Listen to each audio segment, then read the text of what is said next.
What's up, bikers? Welcome to episode. You should know the number by now, right? 183. Oh man, I appreciate everybody swinging by tonight. Today we're gonna have JT from the Dusty Dutchman channel, and if you haven't heard from him or heard of him, neither did I until like a week ago. It's crazy, man. You think sometimes you do this stuff, you watch mountain bike YouTube. Like, how many times do I type mountain biking into YouTube?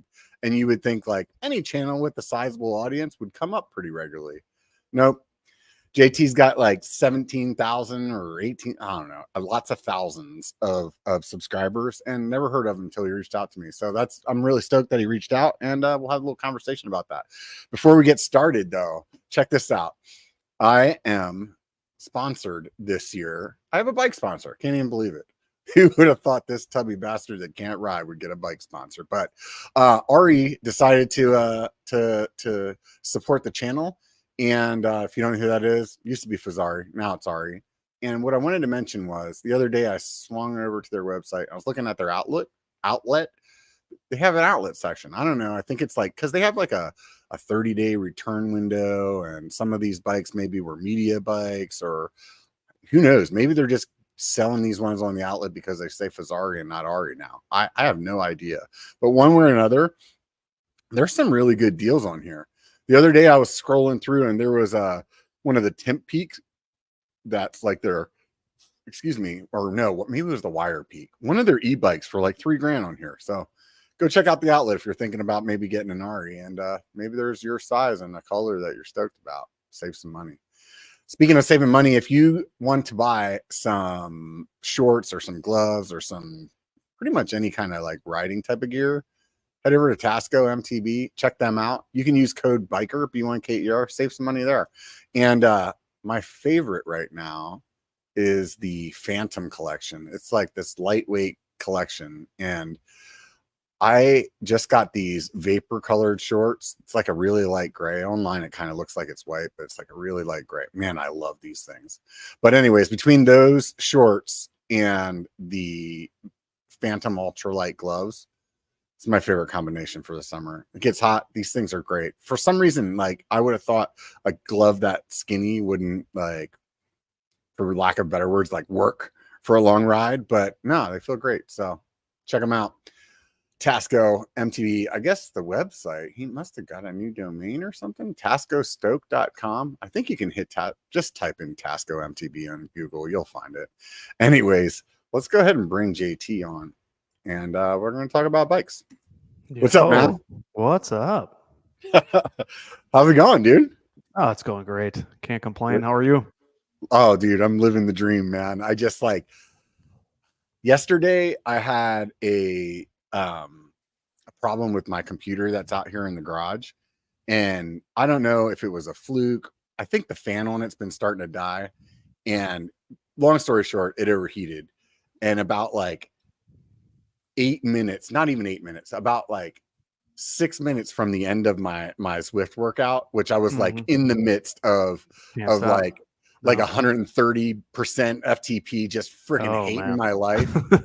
Nice. And then it died, and then I'm like, oh fuck, now I got to do that whole workout again. And that's basically what I was doing for this. That was it was nice to finish it, but it was shitty to do it again. You know what I mean? Oh yeah. You'll think I'm crazy, but I don't even use a fan when I do Zwift.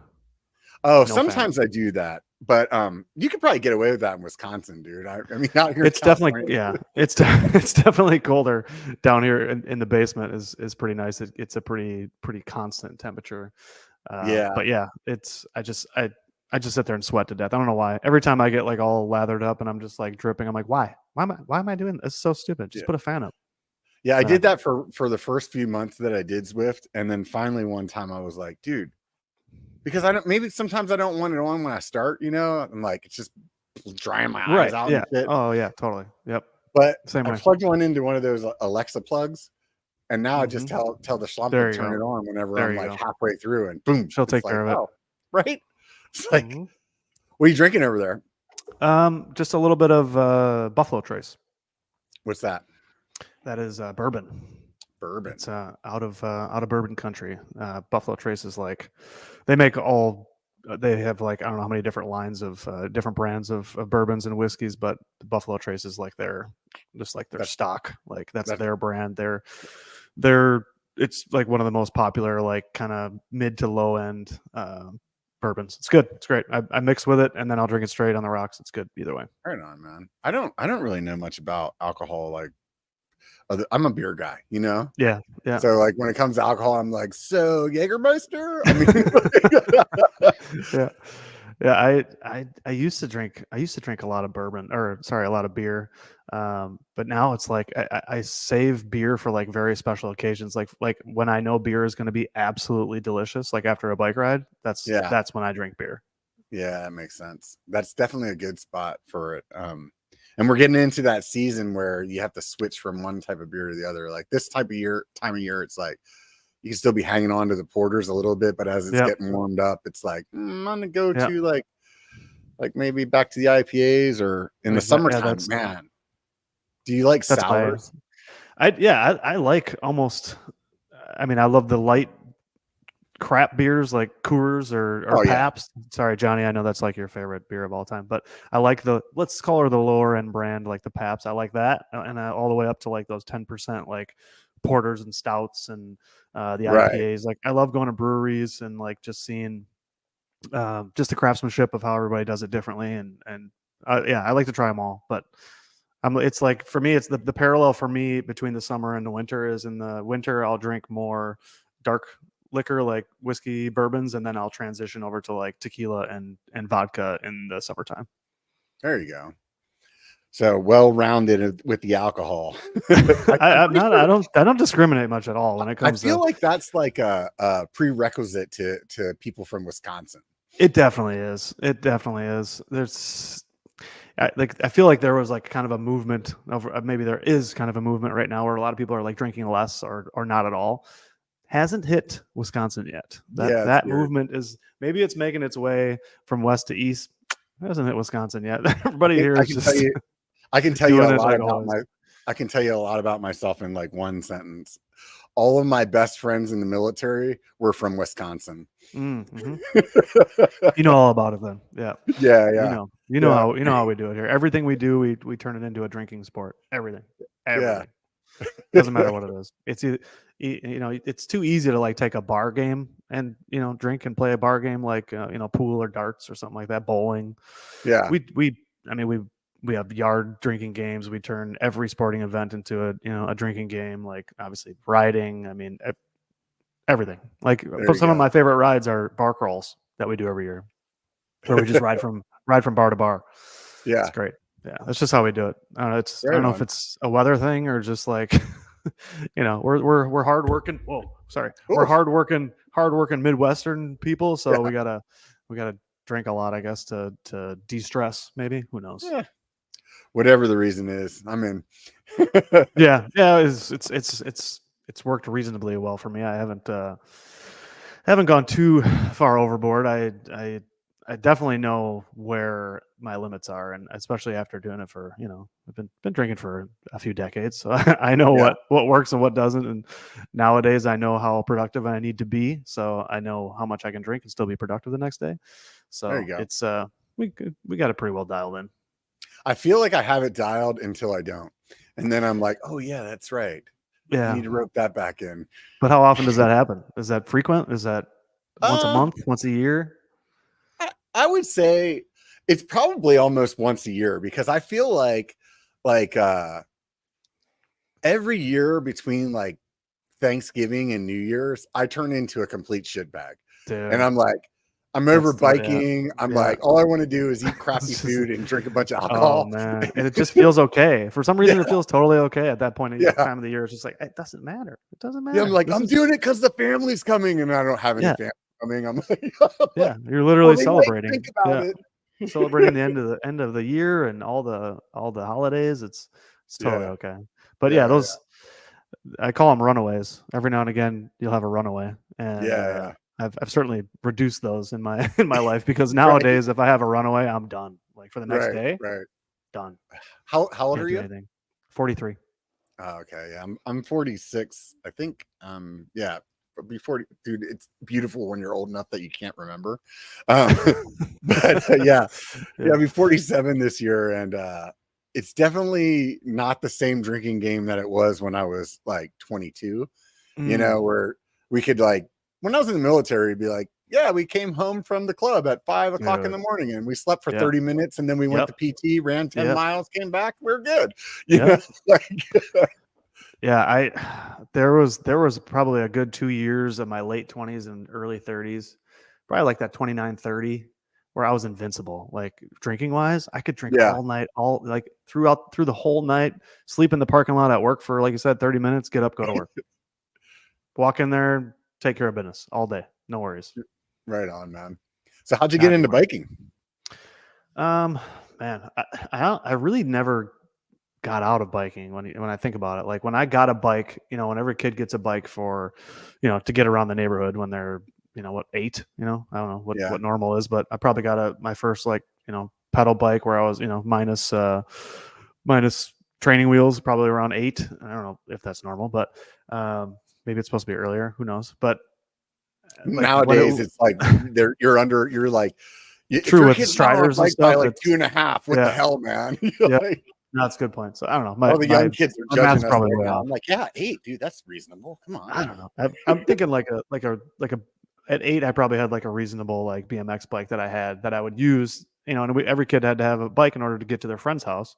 Yeah. And the only way you knew where your friends were at, you'd have to go ride by their house and see where the bikes were, or knock on the door and say, "Is so and so home?" Right. So you had to have a bike in order to have any kind of communication or any kind of friends. So, and after that, I mean, I probably it was middle school when I bought my first like real mountain bike. Like I saved up for like a whole summer in order to buy my first real mountain bike. And that was, I know that I was in middle school because I remember writing like Gary Fisher all over my middle school backpack. Nice. It was a Gary Fisher that I bought. And it was like, I maybe had like a little lull in my 20s, like when I first started my first career, that I probably didn't bike much, but other than that, like I don't think I ever stopped. Yeah. Like I don't know there was ever a point where I didn't have like a decent bike, if at least one, like something decent that I could go mountain bike at any given time. And then I would say I really got like, my unhealthy obsession probably started 30 or early 30s. That's when I started like really, because I had a bunch of friends that were super into racing mountain bikes. So once I started racing with those guys, that's when it's been snowballing ever since. Yeah. Do you have kids? No, we don't. Yeah, right on. Well, then they're not getting in the way of the rides. No. And that's, part of that is like I am the child in this in our family. I am the kid, and I get all the toys that I can afford. So it's a selfish lifestyle, but I think that's part of what like leads me into trying to like, it's almost like YouTube's like a one small way to be a little less selfish, to like try to share and inform and be entertaining, and try to let somebody else also, learn from my mistakes or from something that I built, or, it's like, it's some way to be just a little less selfish. Cause I know that, especially not having kids and just kind of spending all of my money and time and effort on my stuff, our family stuff. By family, I mean myself, my wife, and our dog. Like that's our family. So I think that probably is a slight motivator into trying to put something out there, like into the world that could be a little less selfish. Me being a little less selfish. Yeah. I don't know, man. I think being selfish is fine, dude. It's your life, dude. You get to live it however you want, right? Yes, 100%. I think it's like, I don't know. I guess I just have like a little bit of, every now and again, I'll, especially, looking at other people with, I obviously have friends that have kids, and seeing, the sacrifices that all my friends have had to make for their kids, it just makes me feel a little guilty sometimes. Yeah. It's a passing feeling. It goes away pretty quick. Yeah. I don't know, man. Like, I purposely had kids pretty young so that Mm-hmm. I could be where I'm at right now, and Yeah. my kids are out of the house, like they're all grown up, and it's like How many kids you got? 2. Nice. Yeah. My daughter's like junior in college. My son's out. He was in the military. Wow, he's like doing his own thing now, and that's awesome. Good for him. Yeah. But like, I'm sure, like, if you asked me in the middle of it, I would have been like, yeah, there's all this crap I have to do. But realistically, like, I don't feel like my life changed too much. I just did everything with them. It was like, oh, I want to go on a mountain bike ride. Guess who just bought a fucking trailer and is totally you know what I mean? It was like, you're coming with me. The river. Dad wants to drink a beer on the river. Guess what? You guys are going. Just get like it or not. Life jacket. Yeah. Hopefully you don't die. That's cool. Yeah, that's cool. But I don't know. I mean, not everybody has that ability, to do things that way or whatever their lifestyle is, and some people are different forms of adventuring, right? Yeah. I mean, I definitely, it was like friends of mine were like, down at Cancun getting half naked and wasted, and I was like changing diapers or something. Yeah, if that's like a trade-off, I don't know. I mean, I'm looking forward to doing that and like being at 48, like, yeah, man. I don't even know if I want to be in the pool. Like, I could barely be quarter naked right now. That would be offensive to a lot of people, I think. Yeah. So right on, man. So what where along the line were you like, dude, I'm gonna make a YouTube channel?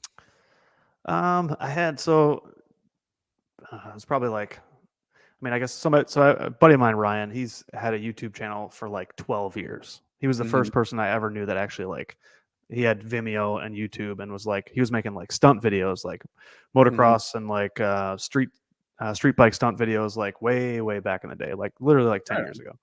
And I had motorcycles too, and we would hang out all the time. And he had the first GoPro I'd ever seen. He actually was sponsored by GoPro and had like GoPro Hero 1, and they sent him like 10 of them.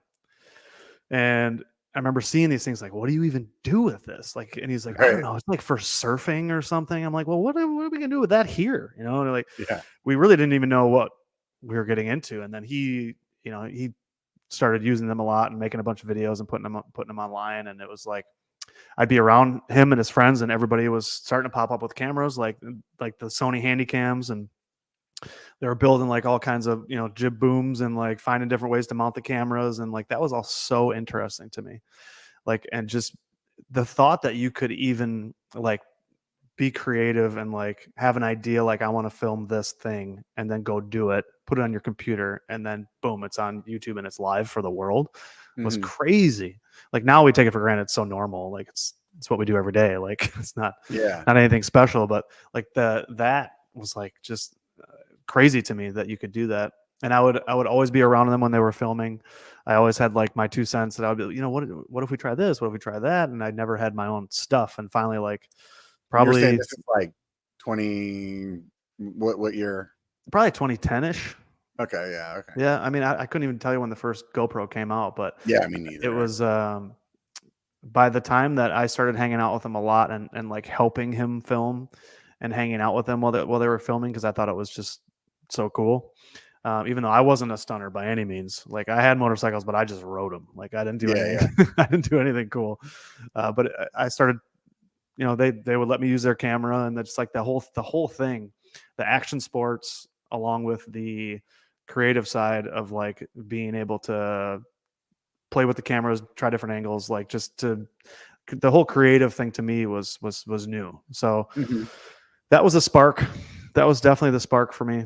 And then it was probably shortly after that I finally got my own GoPro, and then I was like, well, I want to take this mountain biking. And next thing you know, a couple GoPros later, and it just kept ratcheting up until I've started my own YouTube channel. It must be 4 years ago that I think I've been posting videos for 3 years. I've had a YouTube channel for a while, but I didn't post any videos until I think 3 years ago about that. Right on. But same thing. And my first YouTube video was just like most people's. It was just POV. It was just I strapped the GoPro onto my chest, went for a ride, hit record, and then that was it. That was the video. Yeah. Upload it, done. Like, I'm a YouTuber. I put up one clip. What made you decide to start doing it? Like, were you watching somebody else like inspired you, or you're just like, I feel like this would be fun? I guess I just thought that was like, I knew I liked cameras. I did like taking photos, and I was super into the camera aspect, the capturing and the creative part of it. But I guess I just kind of decided that, if I want to make content, the only interesting thing that I do is probably mountain biking. Like, that's the only thing that people might be interested in, because it's something about me that is maybe the least normal is mountain biking. That's something that the least amount of people in the world, out of all the normal stuff that I do, that's the one thing that maybe people could get into.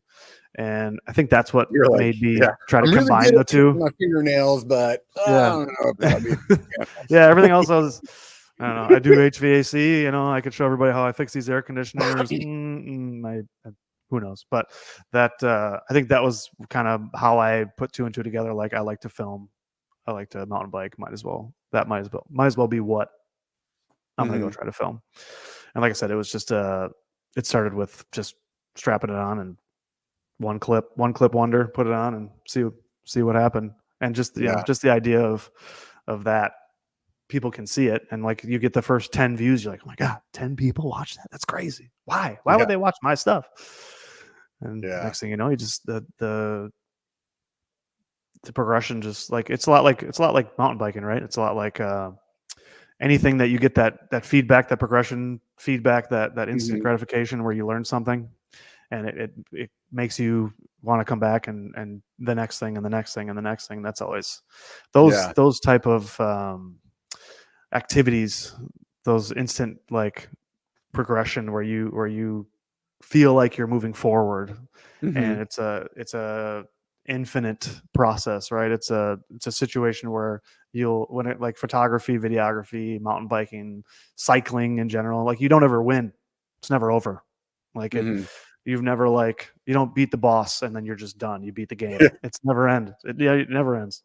You're never the perfect photographer or videographer. You're never the best mountain biker. Like, of course there are and even the best mountain biker there's probably things they still want to do too. So it's like, just it never ends, which I like. Was there a certain spot that you got to where you're like, it really, really stands out, like a milestone or something? I remember, like, my first couple of, well, actually, my first subscriber that wasn't one of my friends, I thought it was like a bot. I was like, this is bullshit. Right. Nobody's actually subscribing to me. Who is this person? Yeah.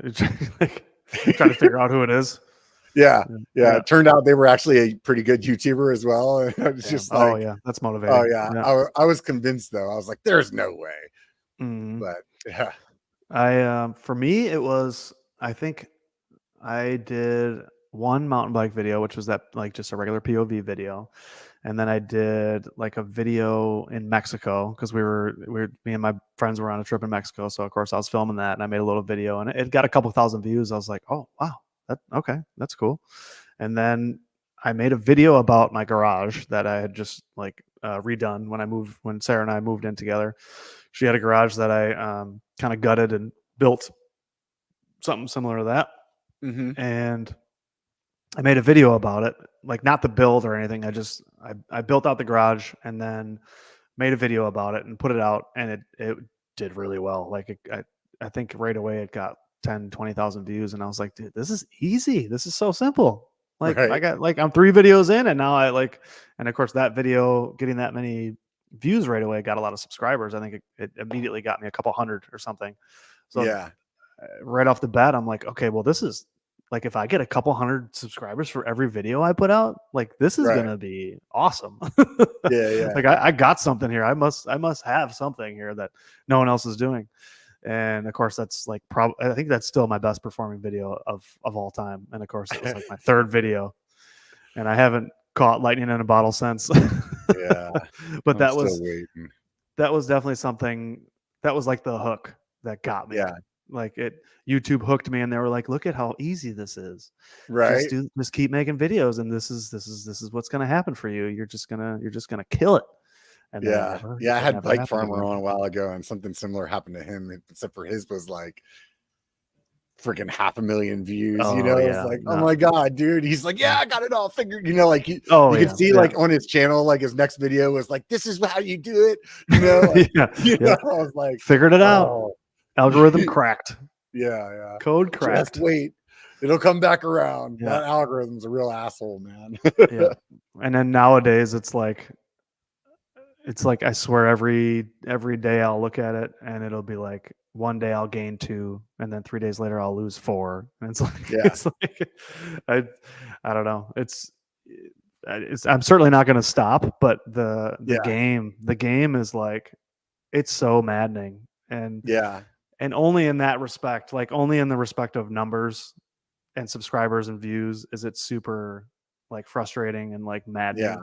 In every other way, like in situations like this where I meet you and now we're on a podcast together, and like all these people that I've met, like in every other way it's so rewarding, and like I'm always proud of the videos that I put out, and I find entertainment in them myself. Like when I watch, I think they're fun to watch, and in every respect I love YouTube and making videos, except for when I open up the dashboard and I look at analytics. I'm like, this is shit. Why do I do this?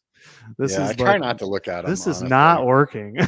Like, every time I look at them, all I do is get like upset with myself or angry at the algorithm, or like it's never positive. Like it just doesn't make sense.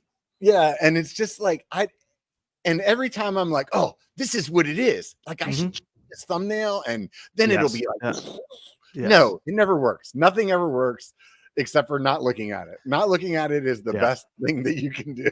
No, 100%. Yeah, it's that can take the wind out of your sails so quick, and that's why I try to like fill my cup with this type of thing, like with just talking to actual people, and like that's why I reach out to people like you, and that's why I love being on podcasts with people, because this is like, I look forward to this so much. I love the fact that like this is the product of what I've done. You know what I mean? Like the views are not it. Like I for people to see more, like for more people to see my content, fantastic. That's wonderful. Like that's what I want. But ultimately that what I want that to produce is, people that care, people that I know, people that I call my friends, like people that are there for you, like that are your fans, and likewise. And it's that community, like that's what's cool. Like when I want that and a silver plaque. I try not to think about that. I really don't. I'm on track to get that plaque somewhere about when I'm 72. So, dude, that's gonna be a day though. That will be. It's gonna be a good one. I'm gonna do all the drinking that we were talking about. That'll be a runaway.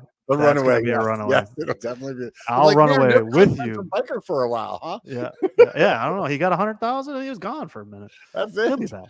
He's gonna be back. Yeah. Just give him some. I'll just get that thing like epoxied onto my casket, so they're just like, oh, look, yeah, now I get it. That's what happened. Yeah. He peaked, and he said, you know what? I'm George Costanza. I'm out. Going on a high note. That's all I had. That's funny. Oh, man. Like Jason in the comments said, it can be pretty demotivating. 100%. It's definitely demotivating. And I try to just look at it as what's the next piece of content I want to make. How do I just make it as good as I can, and try not to like. I try never to think about videos like, how do I make this a video that's going to get a bunch of views. I just try to think about, how do I make a video that's just going to be fun to watch. Yeah. So how did I mean, everybody kind of has their own style and kind of comes on its own. Was there anybody that like inspired you, or you just were like, oh, I like the way that this story, I don't know. Like how did you get to start telling your story the way you have? It's a combination. I think I'm a mutt of a lot of different YouTubers. Like I like many people, and like a lot of content and a lot of art. It's you kind of just take what someone else does and improve upon it in your way, or just take it and put your own spin on it, right? It's the imitating is what a lot of artists and for that matter engineers do the same thing. They take what someone else engineered and just put their own spin on it, right? And I think that's what I've always done.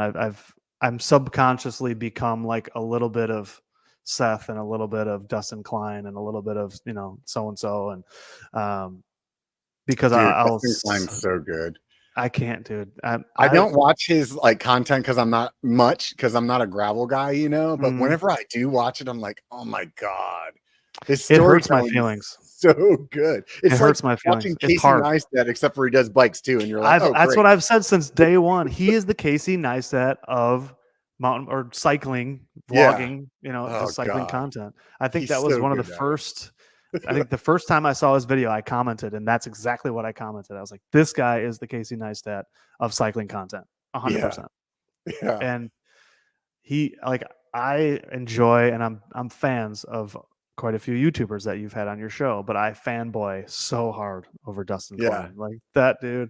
And to the point where when he drops a new video, which is like every Thursday, I usually don't watch it till like Friday or Saturday because like I know I'm going to be bummed. Like I'm going to be entertained, but I'm going to be like, God, it's so good.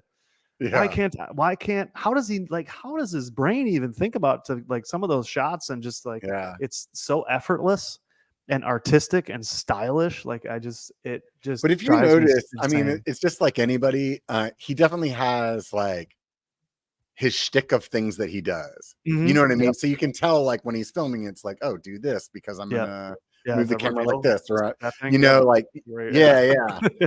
But it's really well done. Like so every time I watch one of his videos, I'm always like, as a creator, I'm really impressed. I mean, if I'm just looking at it as like a content consumer, it's good content. But as a creator, I'm just always like, oh, yeah, man, it makes me want to go make something, you know. And then I'm like, I'm gonna procrastinate a little bit. Yeah, you know what I'm gonna do? I'm gonna not do that. I'm just gonna hang out and do something else.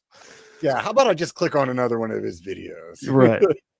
Yeah, I think that's what the thing is for me is that if like he is his style of videos, him as a creator is exactly what I would strive to be. That's the level that I would love to get to, where you can tell a story. I mean, he's a badass rider. Like, you know that he's like just a really good rider.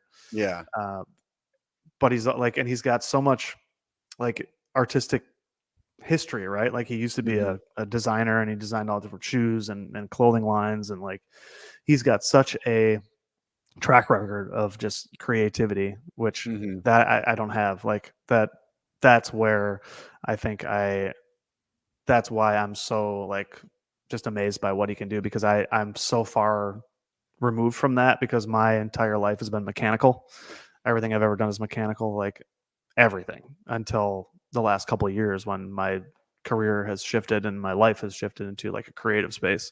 It's been hard for me. It's still hard for me. Like I've said this in other podcasts, like I will probably always feel like I'll always have like a little bit of imposter syndrome being in this space, like being in a creative space, because I'm so new to it and it's so not second nature to me. It's like so difficult for me to be creative, and I have to like force it out of me because it's never been me. Like I've always been mechanical. Like I just worked on stuff and I built stuff, and I can do this. Like I'll build you a wall with bikes on it, no problem. Like, but I mean, it's creative. I mean, people that are listening can't see it, but I mean, it's like, you know, a bunch of different colored woods that are on the wall, and the bikes are all up there, and the lighting's all perfect and shit. So I mean, even people in the comments are like, man, that wall, I'm a little jealous. It's coming together. It's coming together. Obviously you got some creativity in you. I think so. Let's see.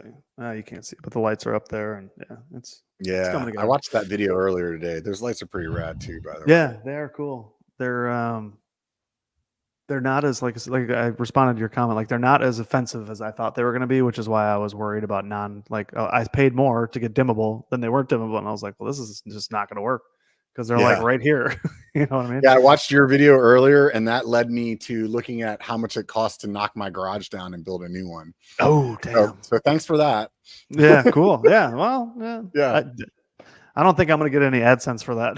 Yeah. I burned a good hour or so freaking researching it. Next thing you know, I'm watching a fucking video on how to build a garage. Like I'm going to do it myself. No. Yeah, why not? Yeah. If you watch enough YouTube videos, you can build a garage. I promise you. I'm sure I could, but the problem is like, as we were talking before we came online, it's like, dude, I already don't have enough time to do the things that I already am committed to doing.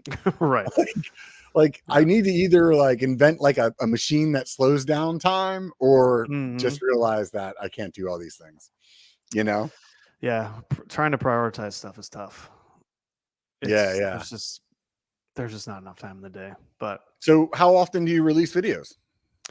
Lately it's been, when I was in a good groove, it was like every other week. I've also like, there was a time probably when I had the most growth when I was doing a lot of shorts. So I was doing like a short like every week because I actually really enjoy, I didn't do shorts because they would grow your channel. I actually, because I liked them. Like I like making shorts because they're bite-sized little creative pieces that I can get done in a day.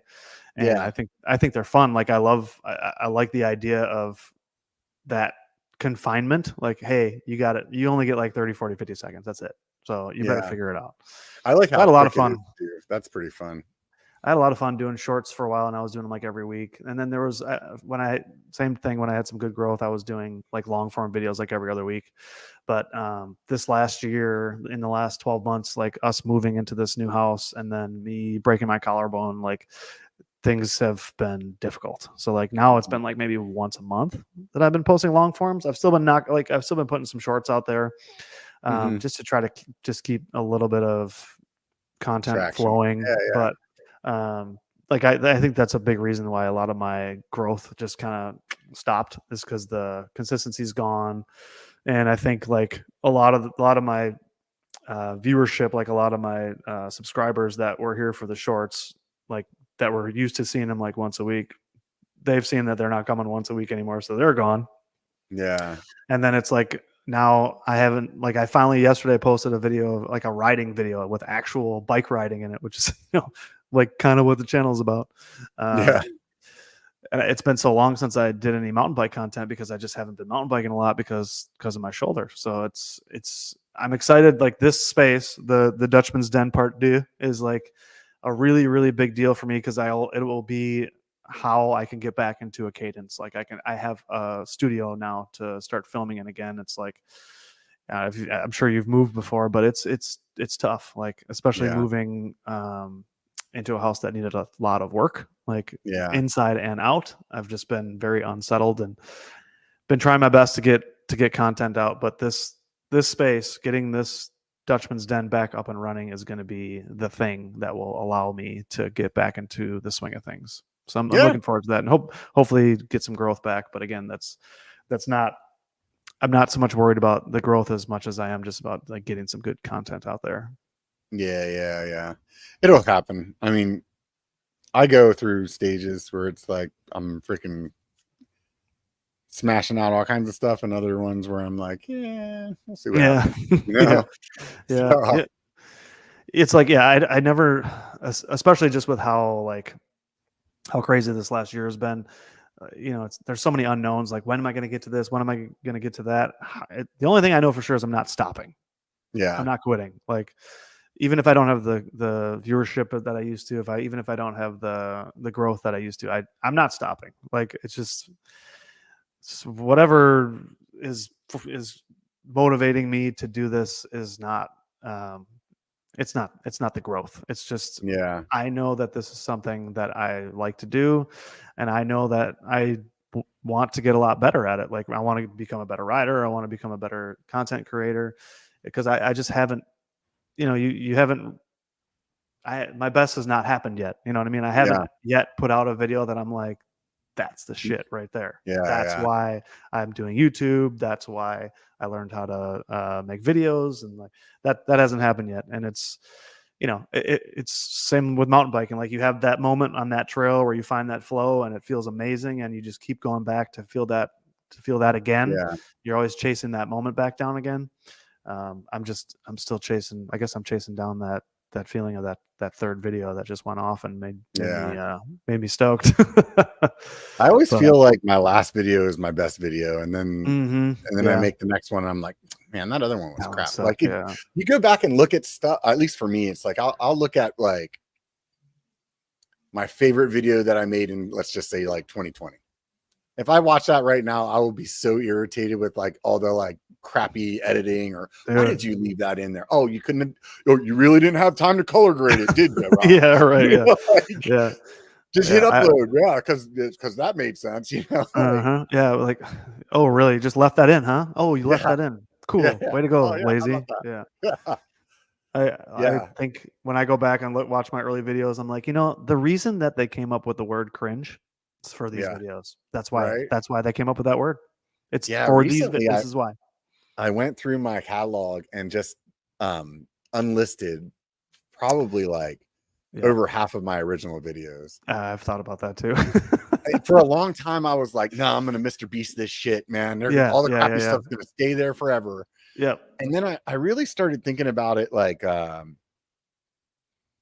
didn't like want people to be like, because let's say, for example, I had this one video that must have just been the most banger freaking thumbnail and title, because it had like, let's just say it had like 30 or 40,000 views, right? Yeah. Nice. But like the average watch time was like 19 seconds. Yeah. So I did notice that. Looking at a bunch of your stuff today, you do a really good job of the package, the title, thumbnail, and the content. Like that's it. You do very well packaging your content, or I'm terrible at that. So bad. Yeah. So well, I don't feel like I'm very good at it. So I appreciate the compliment. But, no, like the one that really stood out to me was the video about the PNW grips when they came out with the XLs. Like your title and the thumbnail, like I looked at that and I was like, that's fucking smart.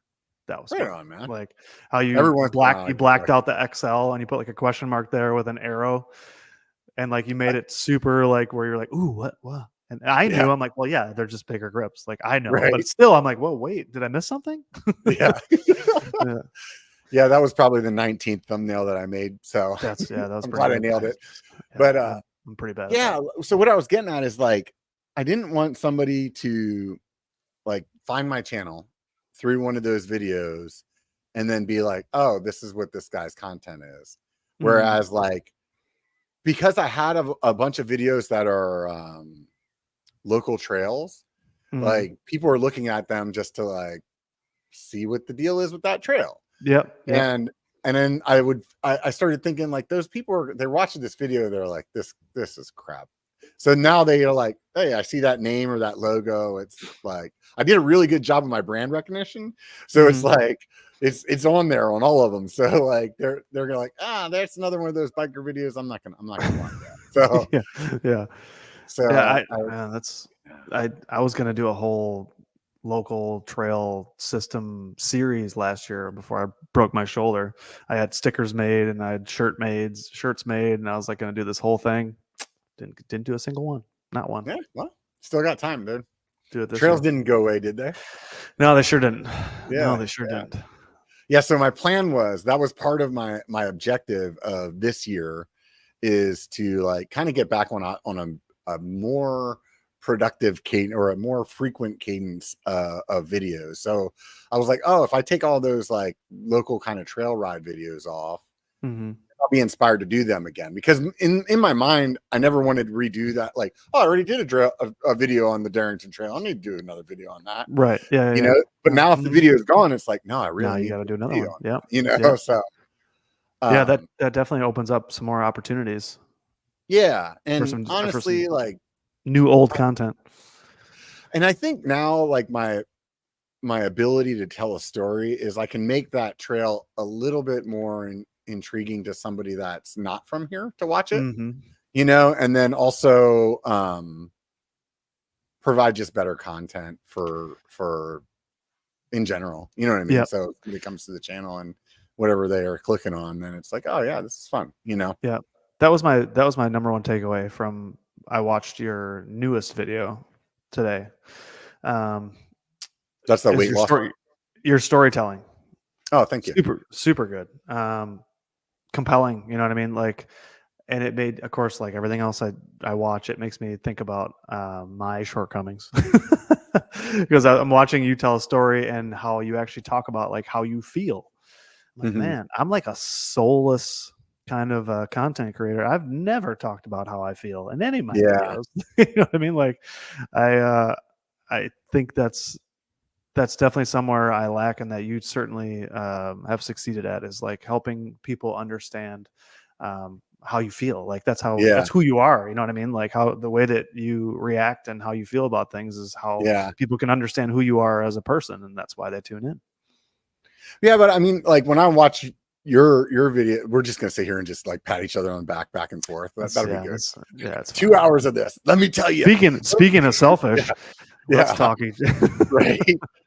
Like, but when I was watching yours, I mean, when you said like Dustin Klein was an inspiration, I could instantly, I was like, yeah, because you have a lot of like really good B-roll kind of takes of like, hey, here's the light switch that I just put in, and here's the tight shot of me like pulling this Romex through, where like all that shit for me is like an afterthought, where I'm like sitting there editing and I'm like, oh, well, I really could use a shot of my cranks being spun. I'm like, oh, well, I guess I can go back to the garage and spin my cranks. Okay, there we go.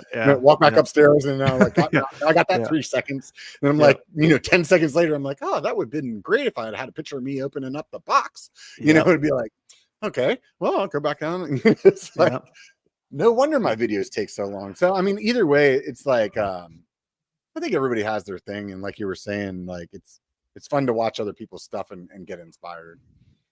Oh yeah. I mean, that's what community is, right? That's like feeding off of each other on a bike ride. You know what I mean? Like when you're riding with someone, like when you ride with someone who's just feeling it that day, and you're holding their wheel and they're just killing it, and you're feeding off of that energy, and it's contagious. That's part of like, you know, some people are really self-motivated. Some people like feed off each other. I'm not that great at being self-motivated. Like I love having people around me that can be my energy source.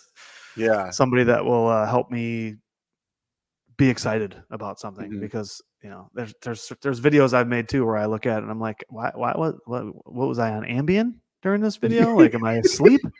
There's, you know, like that's not me. And I've tried to make, especially this year, I've tried to be like more real. Like, I tried to make a conscious effort of like maybe leaving a few more things in, like not being as polished as I've always tried to be, like just try to be more me. And I think in the series from this basement build, I've been able to accomplish some more of that, where I can be, because I'm super sarcastic. I'm like, a lot of people don't even understand when I'm joking, because my humor is so dry. My wife with me half the time. She's like, I thought you were being serious. No, I'm not an asshole. Yeah, exactly. I just play one on television. Yeah, right. So I've tried to let it come through, because it's that mechanical side of me coming back again. I always look at stuff in a mechanical way. Even like when I'm shooting a video, it's like, oh, we need this shot from here, and then now it's going to go to this shot from here, and then this shot, and then like I think about it in a mechanical way, instead of thinking like, well, what would look the most interesting, instead of just having all the perfect shots and the perfect angle with the, you know, spot on focus, and like all of that is an afterthought to me. I'm like, go out, have fun, and then try to figure out how to make a video out of it.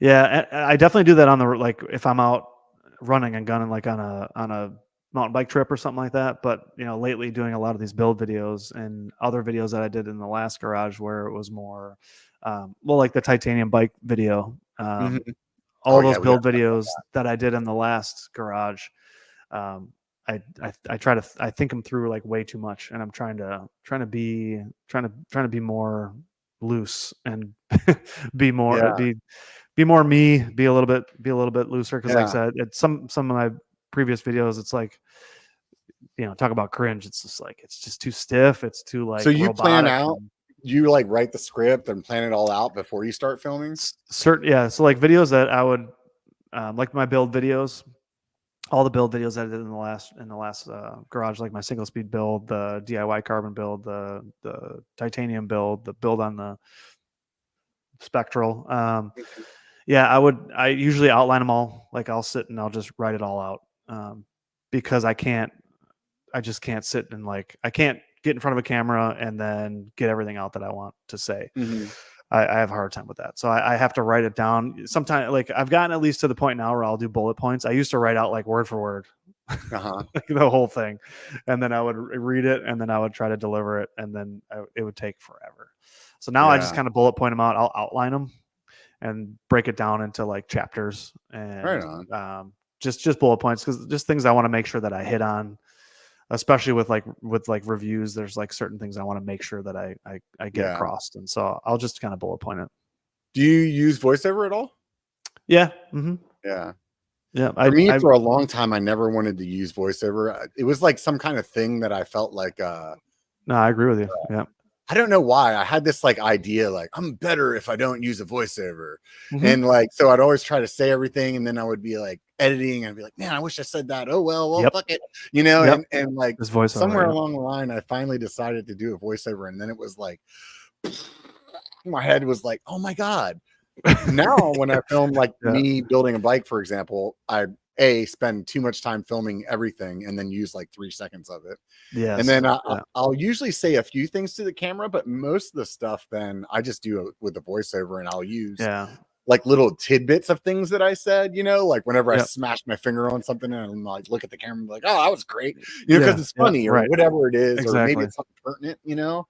But yeah, really, but it's interesting always like listening to other people's, like the way that they create it, like, because for me, it's like, I really don't have like if it was a build video, I know that when I'm editing, I'm going to want like some tight shots of me doing some things.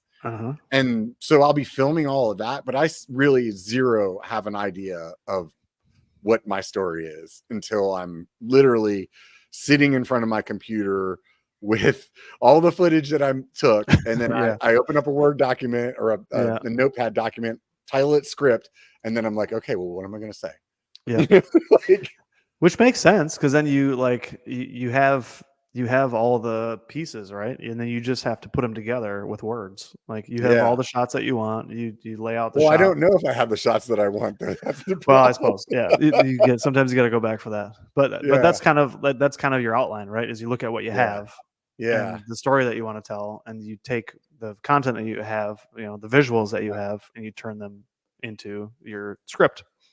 Yeah, it's interesting. Everybody has their own thing. Like, no, that makes like sense. Bobo. I mean, obviously, like Bobo's stuff is super scripted, but I mean, he's got like line for line. Like, this is what I'm going to say. This is the angle that the shot's going to come in. Like, it's like it looks so professional. Whenever I'm like, yeah, I don't do that. And I think that I feel like that works for him because he's like an actor. Like he's pretty good. Like he's a good actor. You know what I mean? Like he's very dramatic. Like he's good at being a dramatic actor. Where if I tried to act, it would be really bad. You know what I mean? So I know that I have to have like some authenticity in my reactions or what I'm trying to say, because otherwise, if I had to try to act a scene, it would be bad. It'd be really bad. Yeah. That's definitely something that some people are more natural at than others. Yeah. And his content too has like totally gone from the MTV vlogger to like the sketch comedy sketch actor. Yeah. I want to see him get on Saturday Night Live, man. That'd be rad. Oh my God. Dude, imagine if that's his story, you know? Like, that would be insane. I started out making YouTube videos about mountain bikes, and now I'm on Saturday Night Live. Yeah. You know, like I knew him before he was Bobo, when he was biking with Bobo. Right? Yeah, exactly. Yeah. So who are your inspos? Who do you draw your inspiration from? Like have you had anybody on the podcast that just like kind of stunned you in a way that like made you think about things differently from a creative standpoint, or change anything for you? That's funny that you say that. I will say that Dustin Klein definitely made me think about things differently. And he was also one of those interviews, kind of like with you. Like I just bumped into his channel, sent him a message, like a week later he was on the show. And so I didn't really know much about him. Super well spoken too. Like he did really well. Like very genuine guy. Like, you know, like he was really good. After now watching his videos for a long time, it's like, oh wow, man, that guy like very, very genuine. Like really liked him a lot. Yeah. But I'd say if I like fanboyed off of anybody, the only show that I've ever been nervous for was the first time I had Seth on. Yeah, I could see that. I don't know why, but it's like the Super Bowl, man. Else. Yeah, nobody else I was ever nervous to talk to. Yeah. If I was gonna attribute anybody to like motivating me, it would definitely be BKXE. Okay. Why is that? I had bought the biker domain and had a project similar to what it is now going for a long time, and it turned into a just talk about it with your buddies when you're drinking thing. Sure. And it was like watching him bring his channel online and like coming up to speed. He's local, so like he was originally posting in some like forums that local people around here posted in, to try to get people to watch his videos or whatever. And it was inspiring. It was like, you know what, I need to stop talking about doing this. I need to actually do it. And that's what actually like legitimately got me to start, was watching him just talk about it. Yeah. That Everstoke like situation, like all that land and what they're doing out there is so awesome. Yeah. Like I watched those are so interesting. Like those videos, like where he's just fighting to get water, like back, whatever year ago or whatever, when he was just trying to get a well that would work and not freeze. And like now he's trying to get internet and like get a working bathroom, and like all that stuff is so awesome. Like I love that content. Like I would rather watch him work, and obviously he's ridden in all the best places in the world. Like he's done them all. Like I don't know of any other creator that has toured the world and cataloged it like he has, but that all that stuff that he does at Everstoke is so cool. Like that's so interesting to me. Yeah. I'm stoked to see this bathroom build, which is like, I don't know, maybe it's because I'm gonna be 47 this year or something like that. Show me about the bathroom. I want to know about it. Yeah, exactly. Yeah, I'm gonna be in there a lot. That looks like a good spot for me. Yeah, I could really see spending some time there. Yeah. It's one of those things with that place, like they only had the Grumper, and when you'd go up there for like 95% of the day, that was fine. But in the morning, when everybody was getting up at the same time, it was like you're like, so do I dig a hole or do I wait for that girl to come out of the bathroom? Do I really want to go in right after? Like, I don't know if I want to know what just happened in there. Like, exactly. Yeah.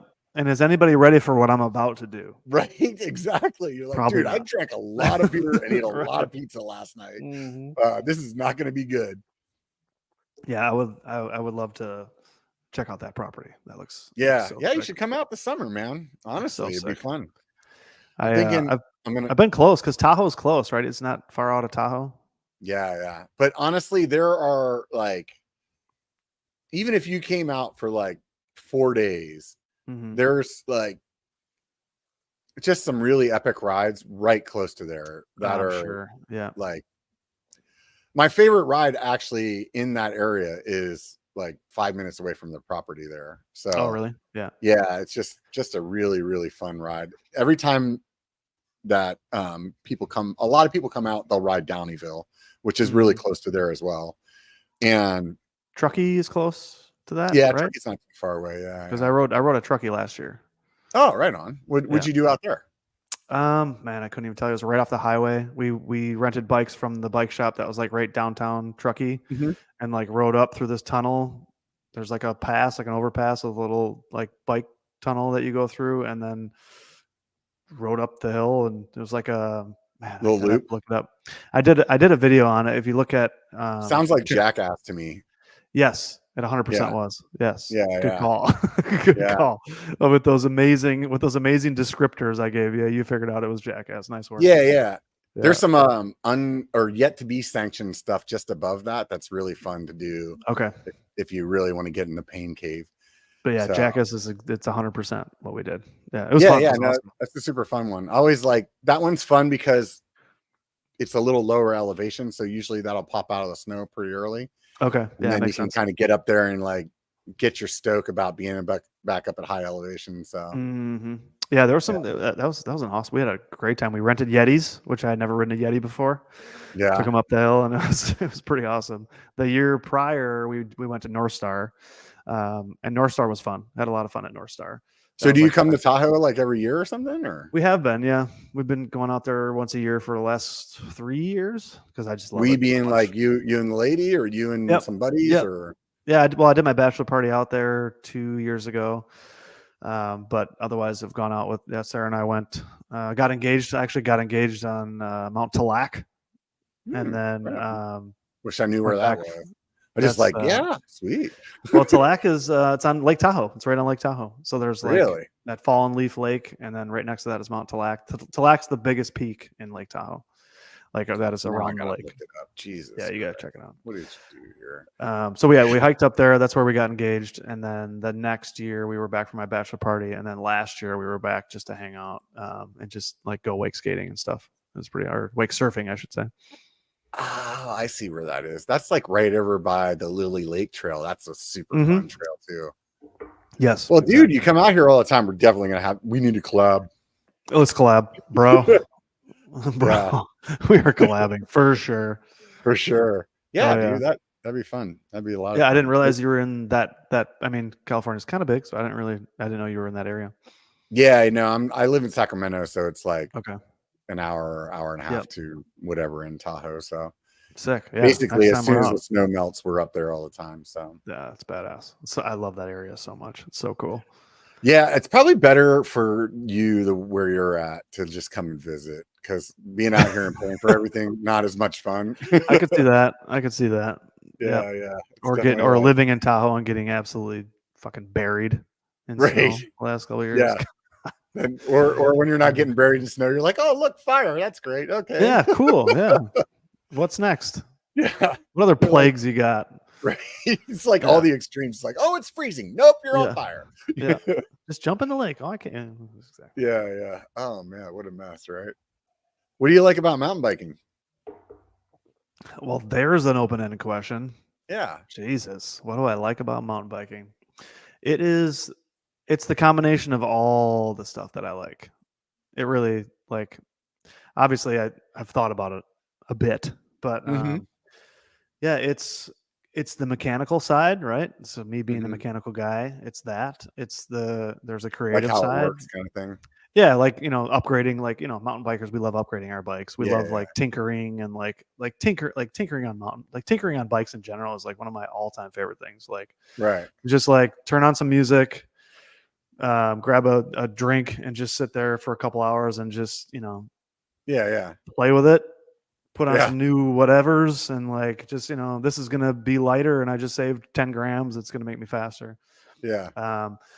So the mechanical side of it, the creative side of it, which, is kind of more what I'm leaning into more these days, but the progression, the athletic side about it, the scary part of it, it's like the times where you're out of your comfort zone because somebody made you ride something that you probably weren't prepared for. And then the community, like the inclusiveness, there's so many, it's important. It's an important part to me because there's so many different sports or activities that are like so hard to like get into because there's like a big learning curve. And most of the time people are not super into like helping you become one of them. But I feel like mountain biking, and even more specifically mountain biking inside of the cycling genre, is probably the most like welcoming and inclusive sport where, I think it's even, like you say on one of your descriptions, it's like, if you have a bike, you're a biker. And I totally agree with that. And I think that's awesome because like everybody's at a different part of their learning curve, right? Like I said earlier, it's like, it's an infinite learning curve and everybody's at a different part of it and you never finish, you know what I mean? So it's like in every place that everybody is at, someone else has been there before.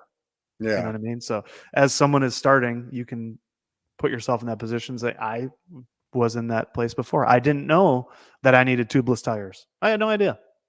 But then someone said, those are tubeless rims and tires. You take the tube out and you put some valves on there, well, sealant, and you're going to be better off.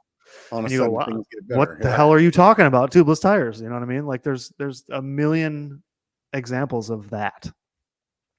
So it's like the most multifaceted love that you could have for something because there's so many different ways and so many different reasons that I love it. And It's now hard to remember that that there was a time when you didn't know all these things, whenever I start, every once in a while, like my wife will have a friend that's getting into it or something like that, and I'll have like firsthand experience of somebody that's really just learning. Yeah. And it makes me realize how many things that I do that I don't think about, like, oh yeah, 100%. You're like, oh yeah, just like push this button to drop the seat down, to put your body in this line. Like, make sure you lean this way, but make sure that foot's over here and your hand, like all these things that I'm do doing. more, but do less. Yeah. Like not thinking about any of them. To me, I'm like, like, man, I wonder what beer we're going to drink. We're done with this ride. It's really interesting when you start trying to explain it to somebody. You're like, holy shit, there's a lot going on here, man. Oh yeah. Yeah. And it only comes with time and experience and doing, you know what I mean? Like, that's the thing. It's like, you have to do it. Like, you have to just go do it. That's why I like my thing is always, get outside, get on your bike, and good things will happen. Like, that's the equation that wins every time. Like, it might not be every time, but if you get outside and you get on your bike, like, I promise you, at some point, something good's gonna happen. It's gonna. It might not be the first time, it might not be the 10th, but it will happen. But the only common denominator is just doing it, like getting out and doing it. And the same can be said for, what we do as creators is like, you could get upset about your last video, but if you don't get back out there and do another one, then you're going to be stuck on that last one forever. And the best thing you can do when you fall down or you crash on a trail is you better get your ass up and go do that again and clean it. And then then you can move on to the next thing. Right. But so you got a bunch of bikes on the wall back there. Which one's your favorite? It's a good question because, I love them for all different reasons. They're my children, basically. I don't know. I think now it's funny because Mediocre Mountain Biker is in the chat, and he's a hater of the Ibis, the Ripley. He's a Ripley hater, and he's got a sticker on his bike that says "One Less Ripley" because he's on a Santa Cruz. I think that's a Santa Cruz. That's funny. So I call it the Toyota Camry of mountain bikes because there's a million of them out there. But that's one of my favorite. That's one of my all-time favorites. But then this guy. The titanium bike that you have some experience in titanium, so you understand that there's something special about titanium. I when I got mine, I honestly had zero knowledge of what titanium was other than metal. To me, just expensive. I pretty much always start my like decision making for buying things on whether or not I think it looks cool. And I saw this guy, he actually works for Pivot now. He used to work for Cali and marketing guy there. And he had this titanium gravel bike in his office when I met him the first time. And I was like, dude, that thing looks sick. Oh yeah. I never just looked at a bike and was like, man. Yeah. It's like a DeLorean, it's just like, cool, I never thought of it that way. I'm gonna start calling it that. That's a good. Yeah. Call. And so it just kind of stuck in my head. Like at the time, I didn't know that I was gonna buy one. I just was like, that looks cool, and then it was just like it took me a while too. In the back of my head, just like, you should get one of those, that carbon gravel bike you have, no good. It's not anymore. No, now that anymore. I mean, come on, you don't like the colors of that thing. Literally everybody has everybody's got carbon. What are you doing? Right? Everybody has carbon. Yeah, so I had the guy from Blackheart on, and then we started talking, and it was like, all right, I'm pulling the trigger, man. So I get this bike. I really had zero expectations. Like I didn't know other than this thing's gonna look cool, So I walked up, saw it look cool as hell. I was like, I'm winning. Oh yeah. And then I went and rode it, and wow, it's definitely different. Yep. Yeah. It's a lot of nuance. I mean, it's certainly like it does everything that every other material can do, right? It's got aspects of steel, it's got aspects of carbon, but then there's like the X factor. There's a nuance. Like I always call it, it's mom's cooking. You can't explain it.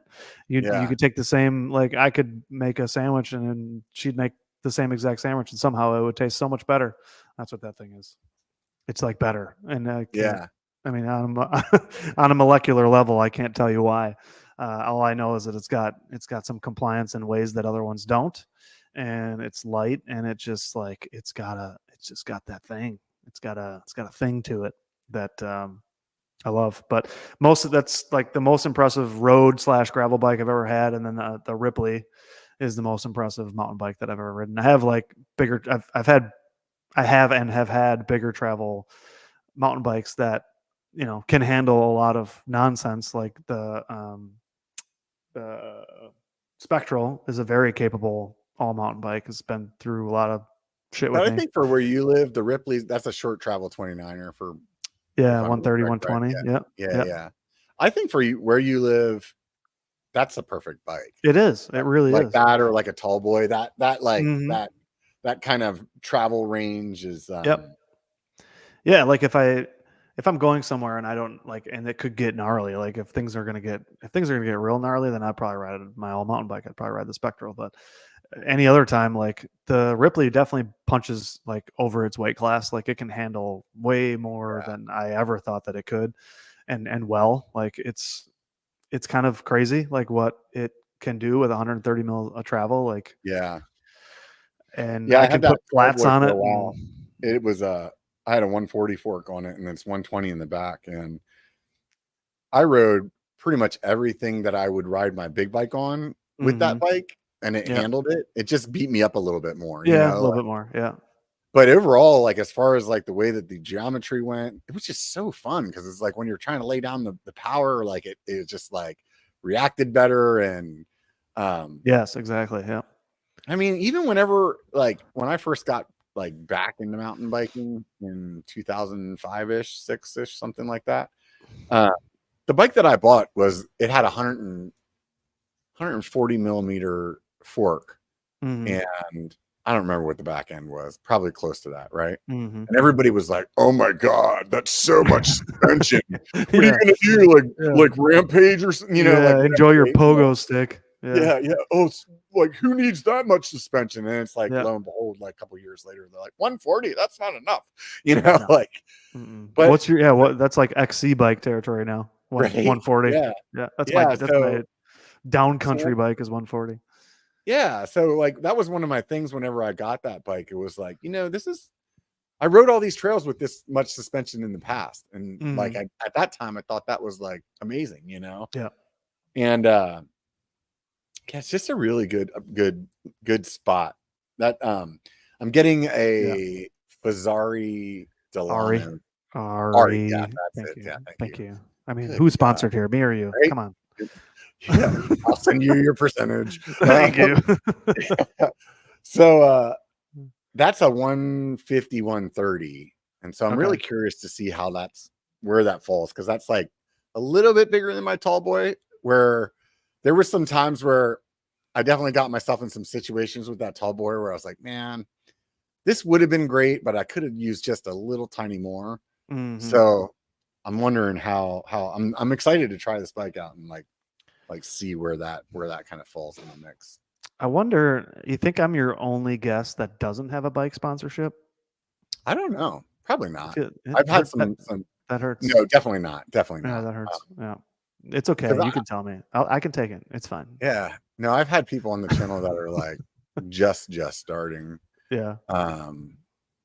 Yeah, because to me, if I find somebody that like makes good content and I think they're intriguing, like I'll reach out. Yeah. No, I agree with you. So, but what is it like having a bike sponsorship? I mean, tell us normal people what it's like. I mean, realistically, they're just giving me some bikes. I mean, it's not like, is that all? It's not like the dump truck money shows up, I mean, for some people, I'm sure the bigger channels there's a different story for them, but probably. No, it's cool, man. It's like, that's super awesome. It kind of happened by accident with them, because it's about to be Sea Otter this week. Tomorrow, I'm heading down there, and it was a year ago at Sea Otter. I had the marketing guy. I don't know what I think he was like the head sales guy or something like that on my podcast, like once or twice in the past, and just to talk, Sure. I was diehard Santa Cruz guy just because that's what I like, and yeah, they're cool bikes too.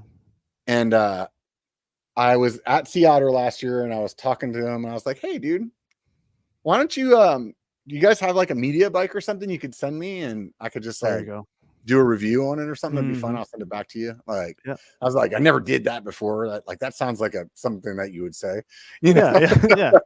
A media bike. Yeah. They're Yeah. like, what the hell? Yeah. And they're like, Media bike? yeah, we do. And I was like, sweet. I mean, we're probably both like, Media? Yeah. Yeah. So, anyways, I started talking to him or whatever and ended up working out that they would send me a frame and I would just build it up because I was getting ready to buy a Nomad. So basically all the parts I was going to put on the Nomad would work on this other one. So they sent me this frame and in my mind, I'm going to do a review of this bike and then I'm going to sell it and get a little extra money to help me pay for my Nomad, Yeah, exactly. And I rode the LaSalle that I still have and honestly, like just changed my mind. It was like, wow, this is a really good bike, like I went from my Bronson that was like 160, 150 to getting on a 170 bike. I expected to be a slug, right? Yeah. And it was potentially like, it felt like to me, it climbed better than my Bronson did. Damn, that's crazy. So then I was like, okay, well, that's not what I was expecting. And then like, so I get to have both. Yeah. And have a lot of suspension. Yeah. And so then I'm like weighing them. They basically weigh the same. Like it's wild. Like, all right, well, kind of like this bike. Well, now I don't know why do I need to buy another one? Right. Yeah. No, they've always been on my radar. I've like, prior to, formerly known as Fazzari, they've always been on my radar. And are they consumer direct? Yeah, they are. Okay, they are. Yeah. Yeah. That's and they keep popping up. Like they got some really cool models now. Yeah, and I think they're doing a big push to like to get to a different level. You know what I mean? Like I don't know how else to say it. I mean, I think if you look at their history and they've always been, super customer service focused and the way that they've grown. Like I used to like before all this happened, like if I was talking to people about all the companies that I've talked to in the past about, stand-up companies that I've interviewed or I've to, like Fazzari would always come up and Cali would always come up. Like those two companies, like just everybody I always talk to, like they're like dialed. You know what I mean? Like you're like, yeah, you guys really fucking enjoy what you're doing. That's awesome. And so anyways, I think that they've had that consumer direct kind of like that's maybe what people thought about them as is like not like a Santa Cruz or not like a bigger bike brand. And I think that's what they're doing right now is they're trying to get out of I can see that. Something else, Yeah, I mean it's like consumer direct. Like I feel like years ago maybe it had a different stigma. Like nowadays I feel like it's like I don't know. I think it's cool. Like I think the consumer direct stuff. I mean, I have a Canyon, so obviously, like I'm okay with it. I think it's cool. I mean, I think just forcing other companies to like find a way to make their bikes more, consumer friendly in a, from a expense standpoint. Yeah, just like helping to keep, because for a while their bike prices just continued to just get crazier and crazier and crazier, and it's like. To get a certain level, what cost you, $3,000 back in the day was now $5,000. But I think it's kind of coming back now. Like now we've gotten back to, like a Canyon or a Fazzari will get you what you used to be able to get at $5,000 for $3,000 again. Like that $3,000 gets you that $3,000 money, that $3,000 bike, like it used to be. And I think consumer direct has probably helped like get that back in check. Yeah, I think the thing for me that I enjoy about them a lot and I'd say them in quotes being like consumer direct, a lot of the consumer direct companies is that you can really choose what's on your bike. And like personally, I've been riding long enough that I'm like so opinionated on all the parts that I want, you know. Oh my So God, me too. it's either buy a frame and build it up, Yeah, or buy a complete bike because it was a good deal, and then take all the crap off all the it shit in off one. of it. Yeah, exactly. Then it's like, oh, let me tell you how successful I am at selling things that I took off of a bike. Yeah. And I never do. I like to take it off and put it in a bin and like store it away and like, until it's like worthless. I'll use it someday. Usually what I do is wait until it's not worth anything and then just give it to somebody. Or the tech is like so old that you don't even put it on like an old bike. You're like, no. Usually I give it away right before it comes back into being cool again, where I'm like, there you go. I wish I still had that fucking derailleur I just gave away so I could build this old 1995 bike. Right. Yeah. Like white rims. Like, oh man, give me those white rims back that I didn't want. It's cool I have a set of those in there, right up there, right over there. I went hard in white rims. Hard. Oh yeah. Every bike had to have white rims for a while there. Now it's I got a soft spot for white bikes, man. I like the white bikes, man. Yeah, I agree. Yeah, there's something cool. There's something cool about white bikes. I have my trainer, the bike that I have on my trainer is a white bike, but I've been stuck in a lot of carbon. It's all this carbon and titanium. You know how it is. Yeah. It's just. So would you do a titanium mountain bike, like a titanium hardtail? Yeah. Well, so here's the thing: is part of my Ride Local series that I wanted to do last year was that I was going to ride my old single speed, which is over here. This red, you can just see the corner of it. But it's an old steel hardtail single speed. Mm-hmm. And I was going to ride my local trails like I used to back in the day on my single speed, because that's what I used to race. I used to race single speed, cross country single speed races. Now we know a lot about you. Yeah. One of those guys. I've come a long way. It was either CrossFit or single speed. You're like, dude. Oh, okay. All right. That's a tough parallel, but I appreciate it. So anyways, I want to know if I can enjoy myself on that single speed again, because I would absolutely love to build a titanium hardtail single speed. I'm not going rigid. I'm not that guy anymore. I'm not going to do rigid, but I could consider like a big tire, big dropper, big fork, titanium hardtail, potentially single speed, kind of a gnarly like hardtail build. Yeah. Do you have a hardtail right now? I have a couple. Yeah, I have. So my race bike, in air quotes, because I still do at least one cross country race every year up in Michigan. But so I have a carbon like lightweight race bike that I have. So I have two hardtail fat bikes. I have two hardtail mountain bikes. But I like the hardtail, like my fat bikes, I really only would ride them on snow, but which is not that bad, because number one, you got the snow that is part of the suspension, and the big tires, which are part of the suspension. So I haven't really ridden, other than the race that I do, which is like one ride a year, that I ride my hardtail on dirt. So I'm not like, I don't know if I can still ride like a hardtail on dirt. I don't know if I'm that guy anymore, because I've gotten very kind of, I've enjoyed the luxury of a full suspension bike for a long time. I don't know if I can go back.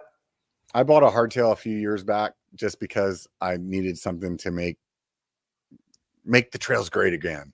Yeah, I know. It's like, I want to know, can I still cut it on a hardtail? Like, honestly, like, I thought it was just going to be like a fun thing to talk about on the channel, and then it became like I had it for I had an aluminum one, then I got a carbon one, and glutton for punishment. Yeah.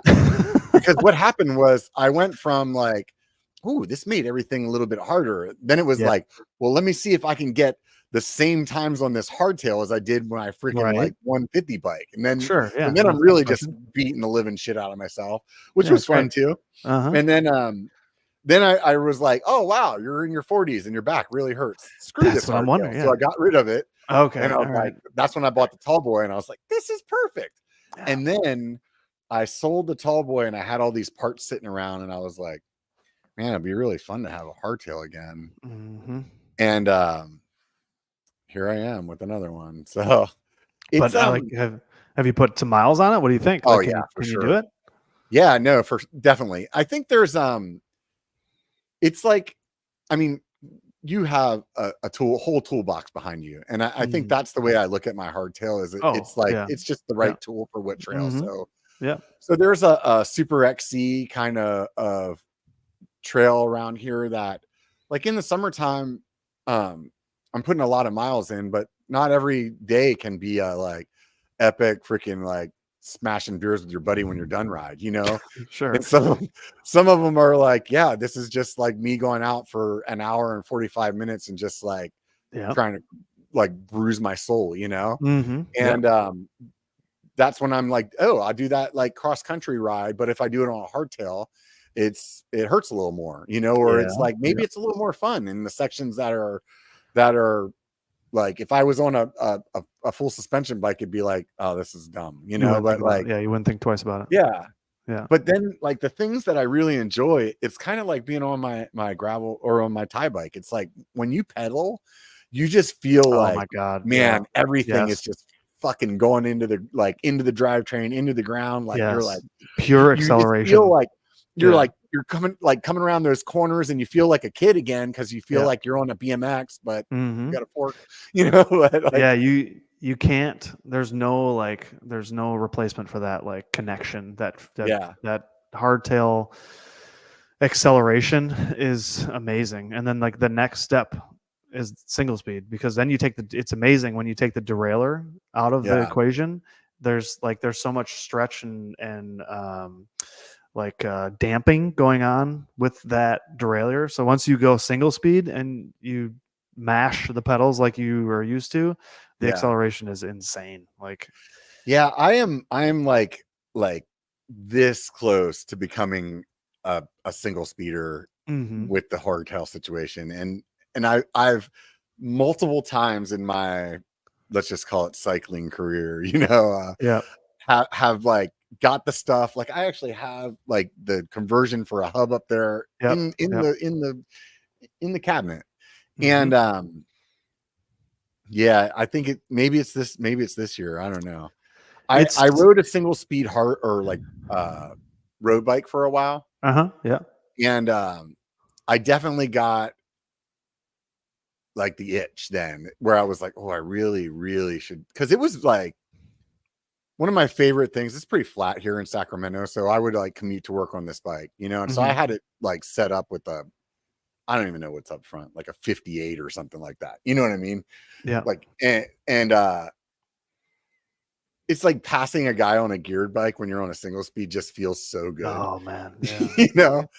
And I know the feeling that I have every time I'm climbing a hill, like mountain biking, and some single speed dude just fucking goes by me at like 9 miles an hour. Yeah. And I'm just hating my life. And I'm like, he's out of the saddle, just like, you have to. You have to. That's the only way you can ride uphill on a single speed. So I know how like belittled I feel when he does it. So I want to feel the way it feels to be the guy passing the other dude. Yeah, it feels pretty cool. It feels pretty cool. Yeah. You probably go around the next corner and like puke your guts out. But you're dead. You're dead. You swear it off for life, but at least you made the pass. Yeah. No, so I think I think there's something really nice about the simplicity of a. It's very freeing. Yeah. People say, well, like, I don't have to worry about shifting anymore. Like, it's like, well, shifting's not hard. Like, I don't have to think about it. But when you can't, your mind goes to thinking of other things, like how to maintain your momentum and like how to find little bits of power where you didn't have them before. And you look at the trail differently. You'll find little ways to pump and move and ways to get over roots and rocks you never thought about before. It's like there is no better. I've always called it swinging a heavy bat, because there's no better way to learn how to keep momentum, pick good lines. Is being a single speeder for a while will make you learn those things faster than any other thing you could do on a mountain bike. And then when the day comes where you go back to a shifter, or you go back to a full suspension bike, it's like you have this muscle memory, and you just all of a sudden have found all this extra speed that you learned from being a single speeder. Yeah. Yeah. A lot of the things that you just said there are very similar to the way that I would explain having a hardtail as well. It's Oh yeah. really just makes you look at your lines a lot differently. Yep. And that was kind of what, whenever I had bought mine, that was kind of like what I was looking for, was like, you ride the same trails in your neighborhood, like what's close to you a lot, you know what I mean? Like no matter what. So there comes a certain point where you're like, dude, I've been doing these trails for like 10 years. I've done them backwards. I've done them in the dark. I've done them like half drunk. I've done them, you know, like all every the way ways you could think of. I mean, all sorts of different bikes. Yeah. So it's like, okay, well, I'm either getting a hardtail or a unicycle, and I don't feel like I want to do the unicycle thing. So you're not painting me with that brush. No. Right. I'll be a CrossFitter before I'm a unicyclist. Right. Yeah. So yeah, it's definitely I think that's I really enjoy the hardtail. So I feel like that single speed day, it'll come soon enough. Hopefully it's like, yeah, we'll see when it is. So I recommend it. Yeah, it's painful, and it's I mean, I've never cramped a calf muscle harder than I have on the single speed, like to where it's like like I wanted to be just done with my calf for life, because it just didn't like it's a very visceral way to ride a bike. And then, the only next step from there is to go full rigid, which that was a very short period of my cycling career, is going full rigid single speed. But I did it for a little while, but it's not anything I would ever want to go back to. But I'm glad to hear that you've enjoyed the hardtail, because that's definitely something that I've kind of had the same feelings about. Like, I want to make mountain biking great again. Make my local trails great again, and ride a hardtail. I'm sorry to the Ibis to say this, but I might have to keep it up there for a little while, and maybe build another hardtail. Ibis has a really good hardtail. They do. Yeah, they do. Yeah. My buddy, I actually was riding, what's the name of it? Not the Ripley's the one you have. It is. There's the XE, which is the step. Like their cross country is the XE, and the other one is the Ripmo, which is the Ripmo. No, that's the bigger bike. I'm thinking about the bigger one. Yeah. What is this? Ibis Bikes hardtail. Let's see here. Oh, they're hardtail. Yeah, I don't remember what that was called. I'm trying to remember what it's called. Oh, DV9. Rad Dad's all over it. Yeah. I rode that whenever I had my aluminum one. My buddy had that DV9, and it was carbon, and that was what made me buy the carbon bike, because like it felt like it flexed in the right places, but like was rigid in the bottom bracket. So I didn't feel like if I was looking at the bottom bracket of my Santa Cruz that I had at the time, it was just like swaying like a sail, And so I was like, oh, okay, I'm gonna get a carbon one, and it's gonna be awesome. And then I got the carbon Santa Cruz Chameleon, and that thing was just super stiff. And it actually made me go back to buying, like, whenever I ended up getting another hardtail way down the road, I bought aluminum, just because I liked the way that liked the way that it flexed more, Yeah. But maybe it was just the layup on their hardtail, because I know whenever I talked to Steve, Hardtail Party, he said he's like, Chameleon's like always been one of his favorite hardtails. And he said that the carbon Chameleon was just too stiff. So which hardtail are you riding now? So I have a aluminum Chameleon, and I just bought the Bizzari one. Oh, okay. So I actually bought that with my own money. Wow. Just to yeah, right? Like, you don't need to sponsor me. I'll just buy them. Yeah. No. Watch this. Yeah, that's actually all they did. They were like, hey, here's your website. You can just buy right here. And I'm like, I'm sponsored. That's awesome. Yeah. So I bought it just to see what it's like, So because the Chameleon's it's a chameleon, you know what I mean? Like it can do a lot of things good, and it's definitely more on the geometry is more on the aggressive, like more like like party hardtail kind of thing. Is Sure. what I could say. Yeah. And I think the RE1 is a little bit more XC geometry. Okay. And the way that I've really been riding my hardtail in the last year or so has been like what I was saying earlier. It's like more XC, and I've come to the point where I'm like, I don't need to prove that I can like match my PRs on the, I'm done with that stage. Yeah.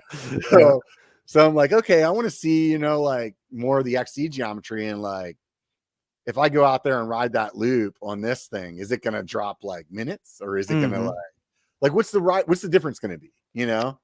Have you gotten any data back on that? I haven't put the other one together yet. So you know how it is being a YouTuber where it's like, oh, if I want to take that out of the box, I have to film it. Yes. And yes. Oh yeah. And I'm not ready to film this that whole yet. Basement. Yeah.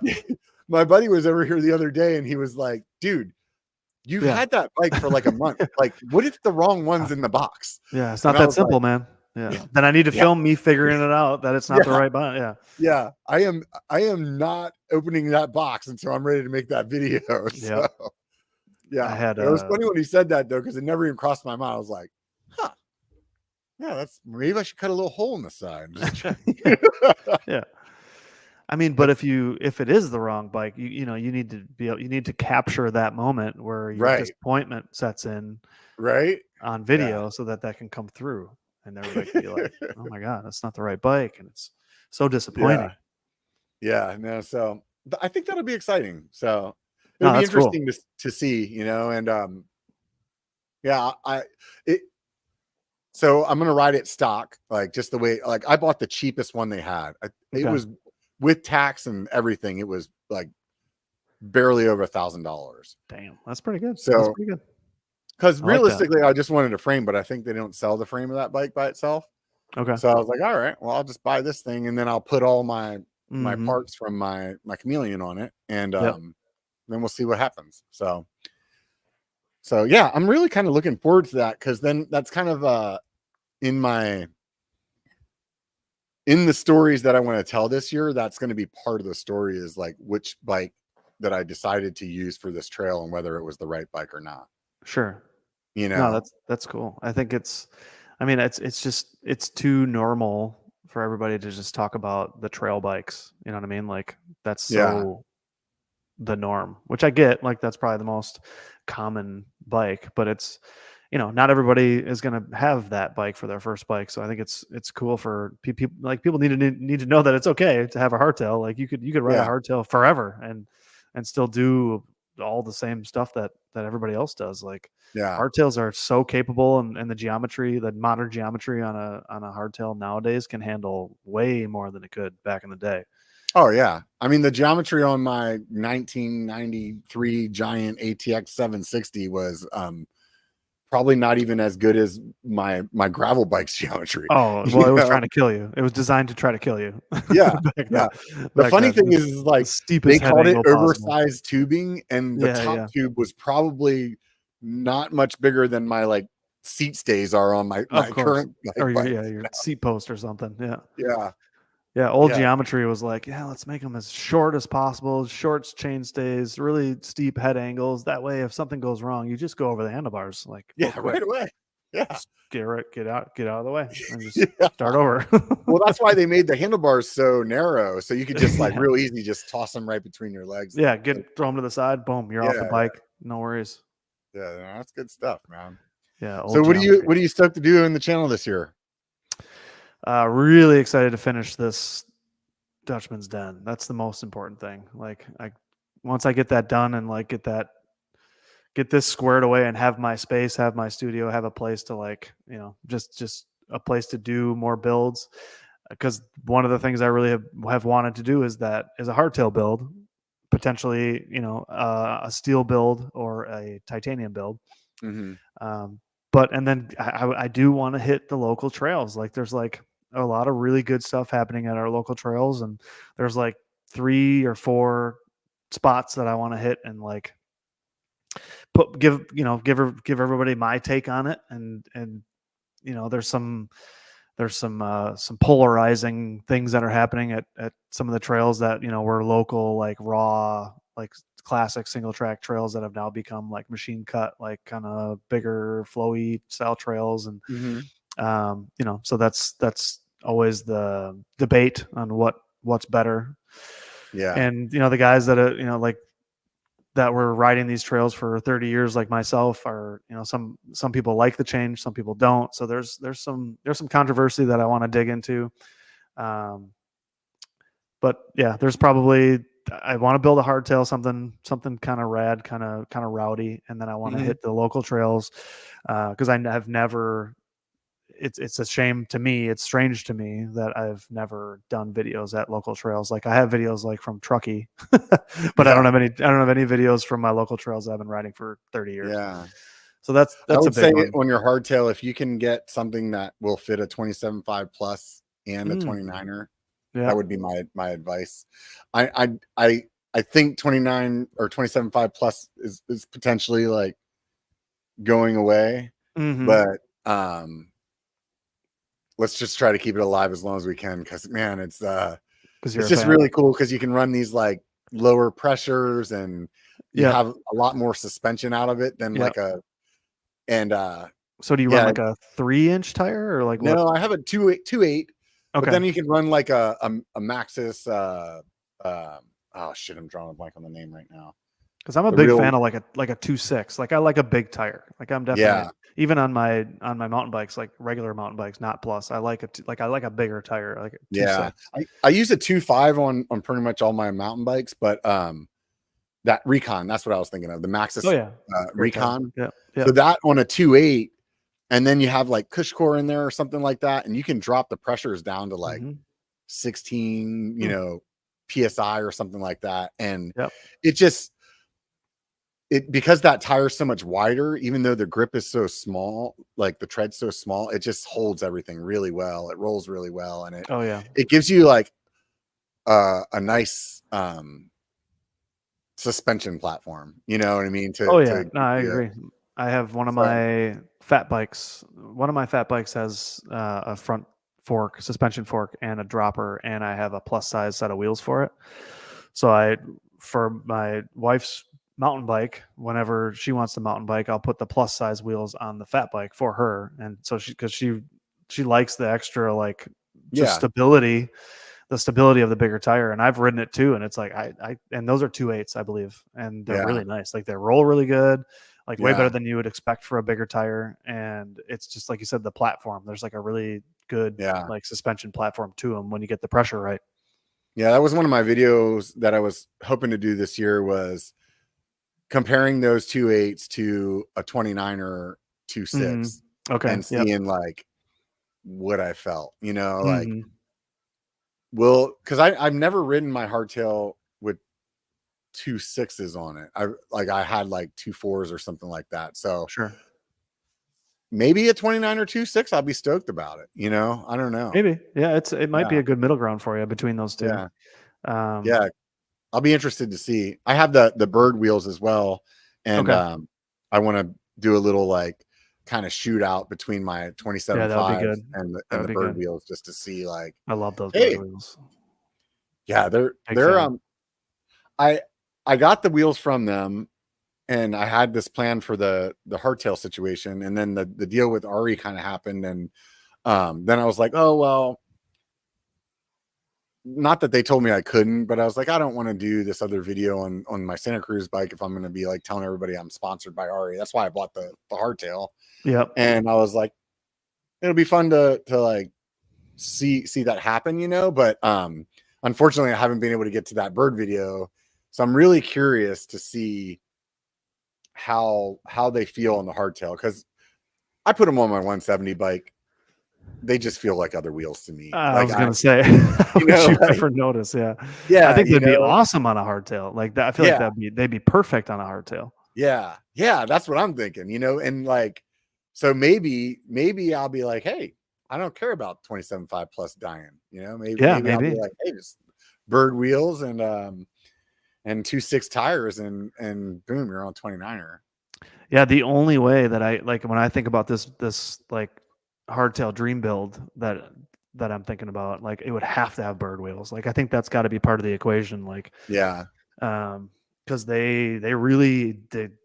On my Ripley, I noticed immediately like the difference between a regular, because I had carbon IBIS hoops on them, and just going from like that carbon wheel to the bird carbon wheel with those spokes is insane. Like it was immediately I noticed a difference. Yeah, crazy. Do you use Cushcore? Never had a Cushcore and never on a single tire, and I don't know why. I don't have a reason. I guess maybe I don't have a big issue with like, maybe because there's just not that much tech. Maybe I don't incorporate a lot of big rocks and tech. I don't know. I haven't done enough. I've never ridden anything with Cushcore, so I guess I don't know what to compare it to. Like I don't know what I don't know what I'm missing. If you buy the hardtail, I would try a set of Cushcore in there. Okay. Because it'll let you run your in the rear or both, front and rear. Oh, both, definitely both.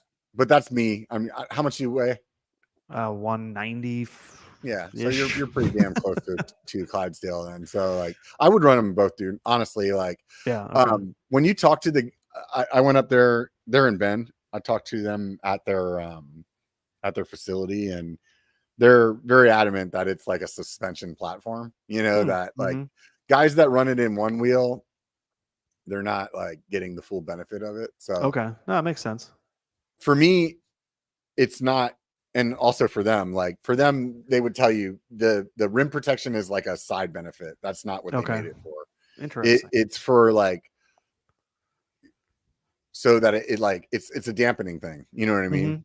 So it's lowering the pressure, but then still having the sidewalls be stiff enough that you're not just rolling the hell out of your tires. So in a space where like you're on a hardtail and you want to have more cushion, like that does make sense. Plus there, you know what I mean?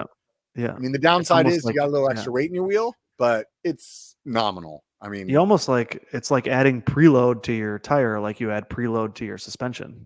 Something like that. Yeah, exactly. You know what I mean? Like that platform, that's your preload, that's your sag. You almost like add that. You almost have that in your tires at that point. Yeah. Yeah, I as a bigger guy, I've always like really, really enjoyed the benefits of Cushcore. So, and the only, I guess one of the reasons I've kind of steered away from Cushcore, feeling like I didn't need it, is because I always see people online like struggling to get it like in their tires and seat their tires. Like it's difficult. Is that like a thing? Once you learn how to put it on correctly, it becomes very easy. But there is definitely a learning curve. Okay. And like even one of my buddies, content. There's some good content recently was first timer, Cushcore first timer. Yeah. Yeah. Don't watch any videos. Yeah, just go in there and just do it. Yeah, I'll just read maybe I'll read the directions for the first time in my entire life. If you read the directions, you'll probably be further ahead than most people were whenever they first came out. Because that would be pretty funny. I don't know if you remember, but like YouTube was filled with like 2-hour-long videos of people just wanting to like smash walls because they couldn't get it on, you know. Dude, 100%. That's why I've always been like, well, I'm glad I don't need it because it looks difficult. So I was interviewing the guy, the engineer, and I don't know, he had somebody else in the room, right? And one of the people in the room was like, yeah, dude, I can put that on in like 2 minutes. I was like, really? Yeah. And he's like, yeah. I was like, prove it. Yeah. And seriously, dude, he went out, brand new tire, grabbed a rim, brand new Cushcore, took it out of the box, dude, had the whole thing on in 2 minutes. Damn. I was like, all right. Because in my mind, I had just seen the 2 hours, like it was like they had just come out, you know, it was like everything I saw was like bike shops wouldn't even put them on because they were like, nope, too much work. I know. Yeah. Sometimes I struggle enough just to put like tire regular on without dude, anything in there. I the other day was gonna buy or was online to buy some tire levers for one of my bikes. Like I don't know what happened to the tire levers that was in the little bag, but they're gone, right? So I'm on Amazon looking for tire levers, and I find this doohickey. It's like $18, and it's supposed to be like the end all be all to tire levers. Hang on, let me grab it. Is it the thing that's like, hold on, this thing? Oh, I don't even have it open yet. Oh my god, I need to film it.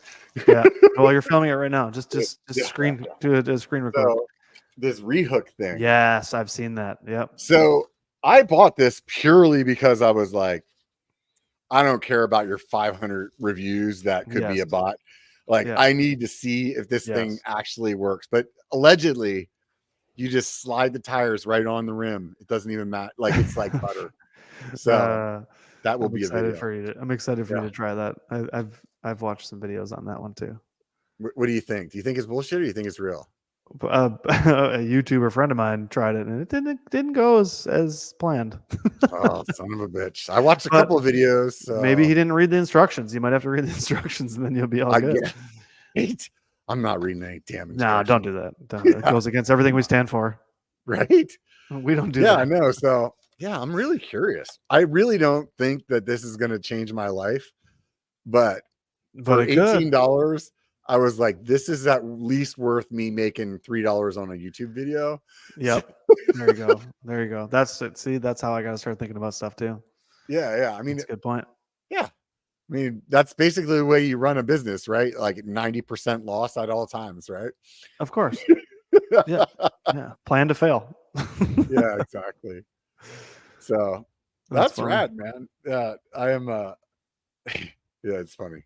So, what's been hard for you in your journey to YouTube to where you're at now? The hardest thing has been this shoulder injury that I've had. That I broke my collarbone 9 months ago on my titanium bike. What'd you do? I was doing something so cool. I was riding. You'll never believe it. I was riding down the street. Yes. Oh, wow. On my bike. Yeah. Just a flat street, regular old street. Same street. It was actually the first time I rode from this new house, which we live we live out in the county now. So we're out of the city in air quotes.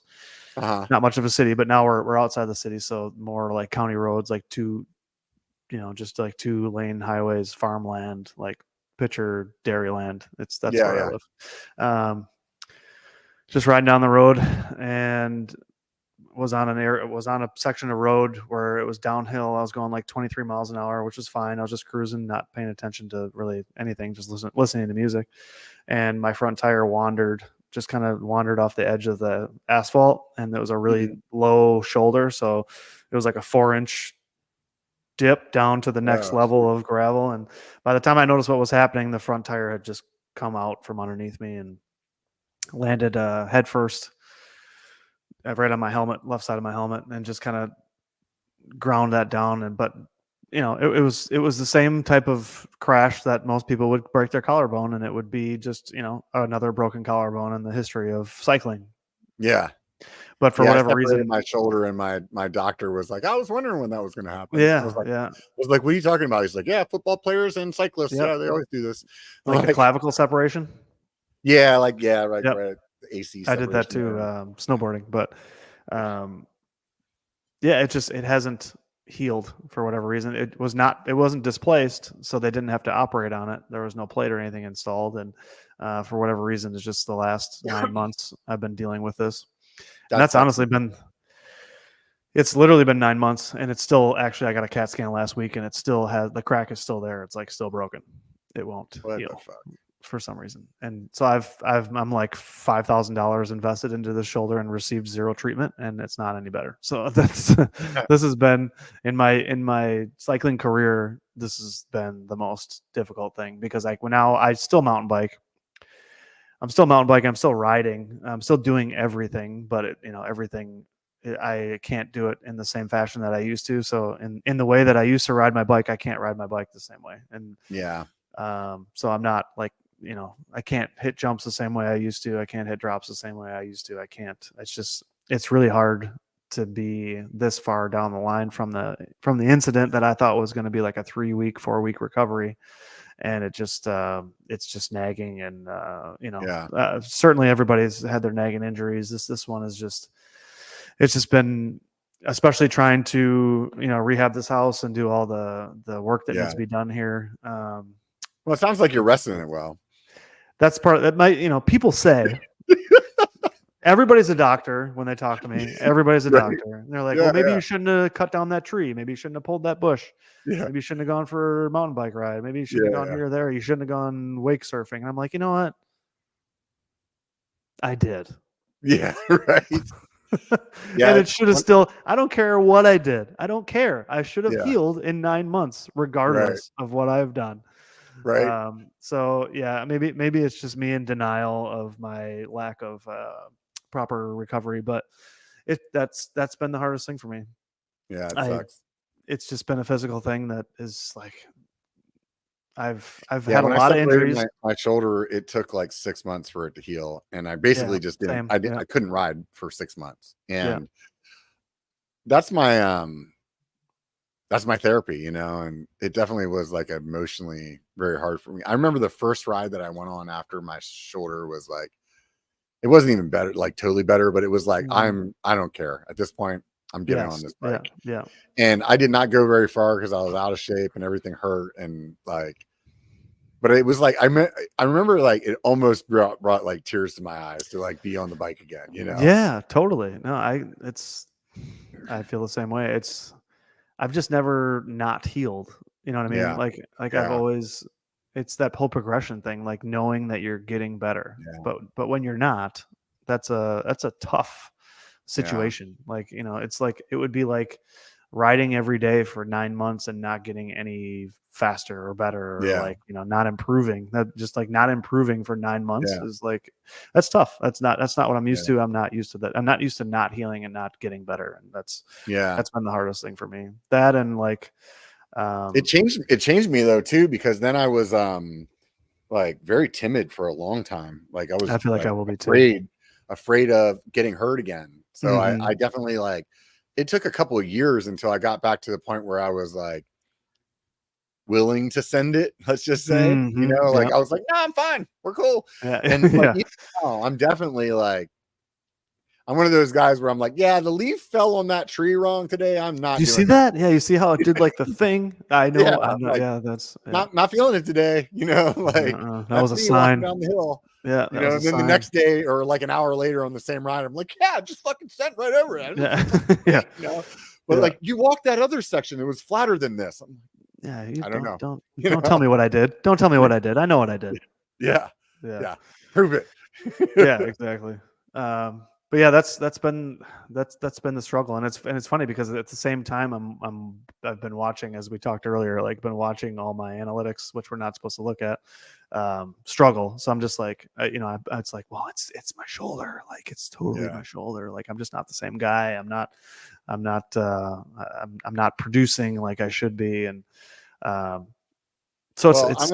I'm gonna tell you this, man. I think you can tell a good story, and I think that it doesn't really matter like if you're shredding or not. I mean, I can tell you from my own experience on my channel, when I was barely riding at a level that would be watchable, people were still subscribing, you know? Like, people can relate with you as long as you can tell a story and you have plenty of personality. So I think you just gotta finish up the cave there, and that's what I'm on right now. I'm all over that. The next episode 4, I will finish filming episode 4 tomorrow, and so I'll be editing that because I got to get that done before it's going to be up at least by Monday, because on Tuesday I'm headed out to Zion National Park, Bryce Canyon, Grand Canyon, Sedona. Oh, nice. I'm riding Sedona next Saturday. I got a guide. I've actually never done that before. I hired a mountain bike tour guide for Sedona next Saturday. What are you riding in Sedona? I don't know. Don't know. I'll find out. I'll find out, I guess, when I meet my tour guide. I got him for I think like 3 hours, and so I rented a bike just one day. I will be in Sedona for 2 days, so I'll have a half a day to myself to go mountain bike. Sarah and I are we're gonna e-bike in Zion National Park. We're gonna like ride some e-bikes on the road in Zion, but mountain biking in Sedona probably isn't. She's probably not ready for that. So I'm gonna take a half a day and ride Sedona myself. But I want to make sure that I get the most for my time. So that's why I kind of did something I've never done before and hired a guide. So I think my guess is that he'll probably ask me what I'm into, and then he'll take me on a ride based on that. Yeah. What are you into? Great question. I would say if I'm in Sedona and I only have 3-4 hours, I want like the best views and the best flow. Because the tech, like the big chunky tech, obviously is not going to make my shoulder feel that great. So if I could, I guess I want the best views, the best bang for my buck, because I think is the views, and like give me some flow. Interesting. Yeah, I don't know what the point. Like for me, I'm like I really like the chunky stuff. So for me, like hands down, I do too. It's not for me right now. I would say Highline, and I don't think that it's like Highline looks awesome. In my opinion, there's only a few sections that are really chunky, and it's the best. Like in my opinion, I think it's the best downhill in Sedona that I've ridden. Highline. Yeah. It looks that trail looks so good. But you can ride, like you can stitch some things together, like Slim Shady to this other thing called Easy Breezy, and then do Highline, and it's, I mean, put it this way, it doesn't matter what trail you ride in Sedona, the views are that like, seems like that is the case. You could be standing in McDonald's parking lot and you're like, wow, that looks great. Yeah. And this quarter pounder is amazing. Yeah. So but Highline for me is like, if I was gonna go to Sedona and there was only one trail that I could ride, it would 100% be Highline. Okay. And I might go for that one. I've heard like it's a shitty climb, but if you like technical climbing and stuff like that, like you'll have fun I don't mind it. Yeah. I've heard like Brewer is one that comes up a lot. Yeah, that trail is like not even a half a mile long though. Oh, so okay. like if Station, that one comes up a lot. Central, that's a fun one. It's more of that's like a blue level, like okay. It's a fun downhill. It's pretty short too. Like you can make that a loop. Like I think Grand Central is probably I would be surprised if it was more than a mile and a half, maybe. Okay. But Highline can be done in a couple hours? Yeah, I mean, and you can add some other stuff to it to actually make it like really fun. So I would look at it like in the amount of time that you're talking about, you could do like Highline to Easy Breezy, Slim Shady. So you do the whole Slim Shady, do Easy Breezy, climb back up to Highline, do Highline, and then either have a point to point that you could pick up from the end of Highline, or you could actually climb back over to Slim Shady and be done that way. So okay, cool. But that would definitely be like a 3-hour ride, and it would be a solid, like you're gonna get the experience, and the views up at the top of Highline are like just phenomenal, and you're right across from Bell Rock, so you have that like just that postcard shot of Sedona stuff, and, I can't. But I mean, if you're just thinking more like flowy kind of stuff, there's a ton of that. I can tell you, like, whatever your wife's skill set is, there's something there for her 100%. Really? Okay. That's cool. Yeah. Like maybe we'll get out the second day. Yeah. I went down there with my wife, and she used to ride a lot. Now she doesn't ride as much. And we still like were able to get on something that she had fun with. Okay. And, cool. Yeah. I'm hoping to do like definitely hit me up. Yeah, I might do that. Yeah, if I forget, I'll hit you up so you can remind me. But I know Highline, like that seems to be one of the quintessential like Sedona trails that comes up a lot. Like very popular. They always say ride the H's. To me, that's the only one that really matters. Like a lot of people like Hangover a lot. I really think I've heard about that one. Yeah, overhyped personally. Like it's just it. I feel like you pay more than you play. And to me, like, I don't like it. If I'm gonna fly somewhere to ride bikes, I want to like be like that was sick. Yes, exactly. and that's the whole reason. Yeah, has a couple of sick spots, and it has like some things where you're like, yeah, no wonder this is in every video. That looks awesome, But like, it looks so overall, the trail to me was just like, until I can ride like Remy or freaking Nate Hills.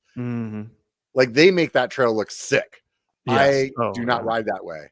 And so they make every trail I do is like trust and like pedal strike and like, oh my God, I can't make it. Oh, didn't make it around that corner. Like, so I wrote Yeah, I'm excited. Enough to I'm say super I did excited. it. Yeah, that'd be awesome, dude. Well, man, it's been over 2 hours, and we're just over here still patting each other on the back. So, yeah. Well, I always like to ask people what YouTube channels they like to watch before we take off. Well, doesn't matter if it's bike or not. We did touch on that a little bit. Non bike related. I'm a big Cletus It doesn't McFarlane. matter, biking or non-biking. I'm a Cletus fan. Whistling Diesel, I still is a guilty pleasure. I'm a Whistling Diesel fan for those guilty pleasures. What is that? What's that? Whistling Diesel. Well, for example, like his most recent like viral videos have been where he bought a Ferrari and then accidentally, air quotes, set it on fire. Oh. Yeah. So he like right now he's rebuilding the Killdozer. Like he bought the bulldozer that Killdozer was built out of, and now he's rebuilding it. He's just a menace. He's an absolute menace.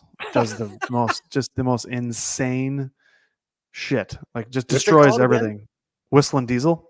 Whistling Diesel. Okay, I'm gonna check this out. He originally it's you want to kill some time and just be entertained by just nonsense. This is your guy. There you go. And people hate him. Like he is so hated and so loved. Yeah, and he's got like these droves of trolls and fanboys. It's like it's such a shit show to watch. It's so fun. But yeah, he just does the most nonsense stuff. He's got like these big monster trucks that he just constantly breaks, and he's like, you just watch like 2 videos. Just watch like 2 videos, and you had me at setting a Ferrari on fire. So yep. Yeah, it's just ridiculous. But what's cool about what do we have to do to get that kind of budget? Like you'll be like, just bought the $20,000 Specialized. Set it on fire. Yeah, exactly. Yeah. Run it over with a bulldozer, the Killdozer. Yeah. Do you think that would work in the mountain bike industry? I don't know. That's an interesting point. I wonder, like, even what would be the closest? Like, how would you even come close to like that destructive? Like where you would just trigger mountain bikers, because that's what he does. Is he just takes people who love like luxury cars, and he's got it. He took a G-Wagon to Moab and like just absolutely, he does these durability tests and he just absolutely destroys things. But brand new G-Wagon that he got it, put like $100,000 turbo kit on it, took it out to Moab and just destroyed it. Just filled it up with concrete. He actually filled it with concrete and drove it around. This guy sounds fun. And he started as just a guy who made fun of trucks. Like he would just make fun of, that's why his name is Whistling Diesel, because his original videos were him making fun of other people's diesel trucks. And now he's got millions and millions of followers, and he's just, of course he's rich, and it's just a G-Wagon with concrete. Awesome. Yes. But glad we're doing well with our channels. Yeah. I don't. Maybe you destroy your new tire lever. Yeah. That could be the buried in concrete. Yeah, there you go. Or just purposely break it, and it'll be the internet will go crazy because you broke an $18 piece of plastic. But him and Cletus McFarlane, I watch Cletus a lot. That's another car related thing where he same thing. He started as just he had a Corvette, and he put he just was modifying it, and now he owns a whole racetrack, and he's got millions and millions of followers, and he's got a whole conglomeration of businesses, and it's interesting. It's like on another level of like what I love about Seth is that Seth started as just doing bike hacks in Florida, and now he's got this beautiful property, and he's got his own trail system, and I love seeing that success story, like those people turning it into and just churning out, like just grinding out what they love and creating and turning it into something that benefits themselves and other people, which is awesome. Right on, man. Well, thanks for hanging out with me for 2 hours and talking about bikes. Super fun. Good conversations always make time go fast. Right. All you guys out there, if you were like me a week ago and you never heard of the Dusty Dutchman, check him out on like most of the world. Yeah, check him out on YouTube. Check him out on Instagram. You can find him on all the places. There's links and show more to his channel as well as to mine. If you haven't been to my Instagram and given me a follow, that'd be rad, because feels good to see those numbers grow. If you're watching this podcast for the first time, hit subscribe. If you're on YouTube, if you are one of the people that listens to this on Apple and you haven't written me a 5-star review, please do that, and I'll talk about it. I will check, and I'll read it. I'll read it right here live. You will be recognized. 5 stars only. Only 5 stars. So if you're thinking 4, you probably got something better to do with your definitely better things to do with your time. Anyways, like I said earlier, if you're thinking about an Ari, we talked about them a bunch. Swing by their website, and I don't get any kind of commission or anything, but hey, support them. They support me. That I feel like that works out. So anyways, also Tasco MTB, like I said, use code biker B1KER, save some money, buy some cool gear. It's getting hot out. I'm telling you, that Phantom stuff it's money. Anyways, if you want something for free, just remember, it only takes a bike to be a biker. Get out and be one.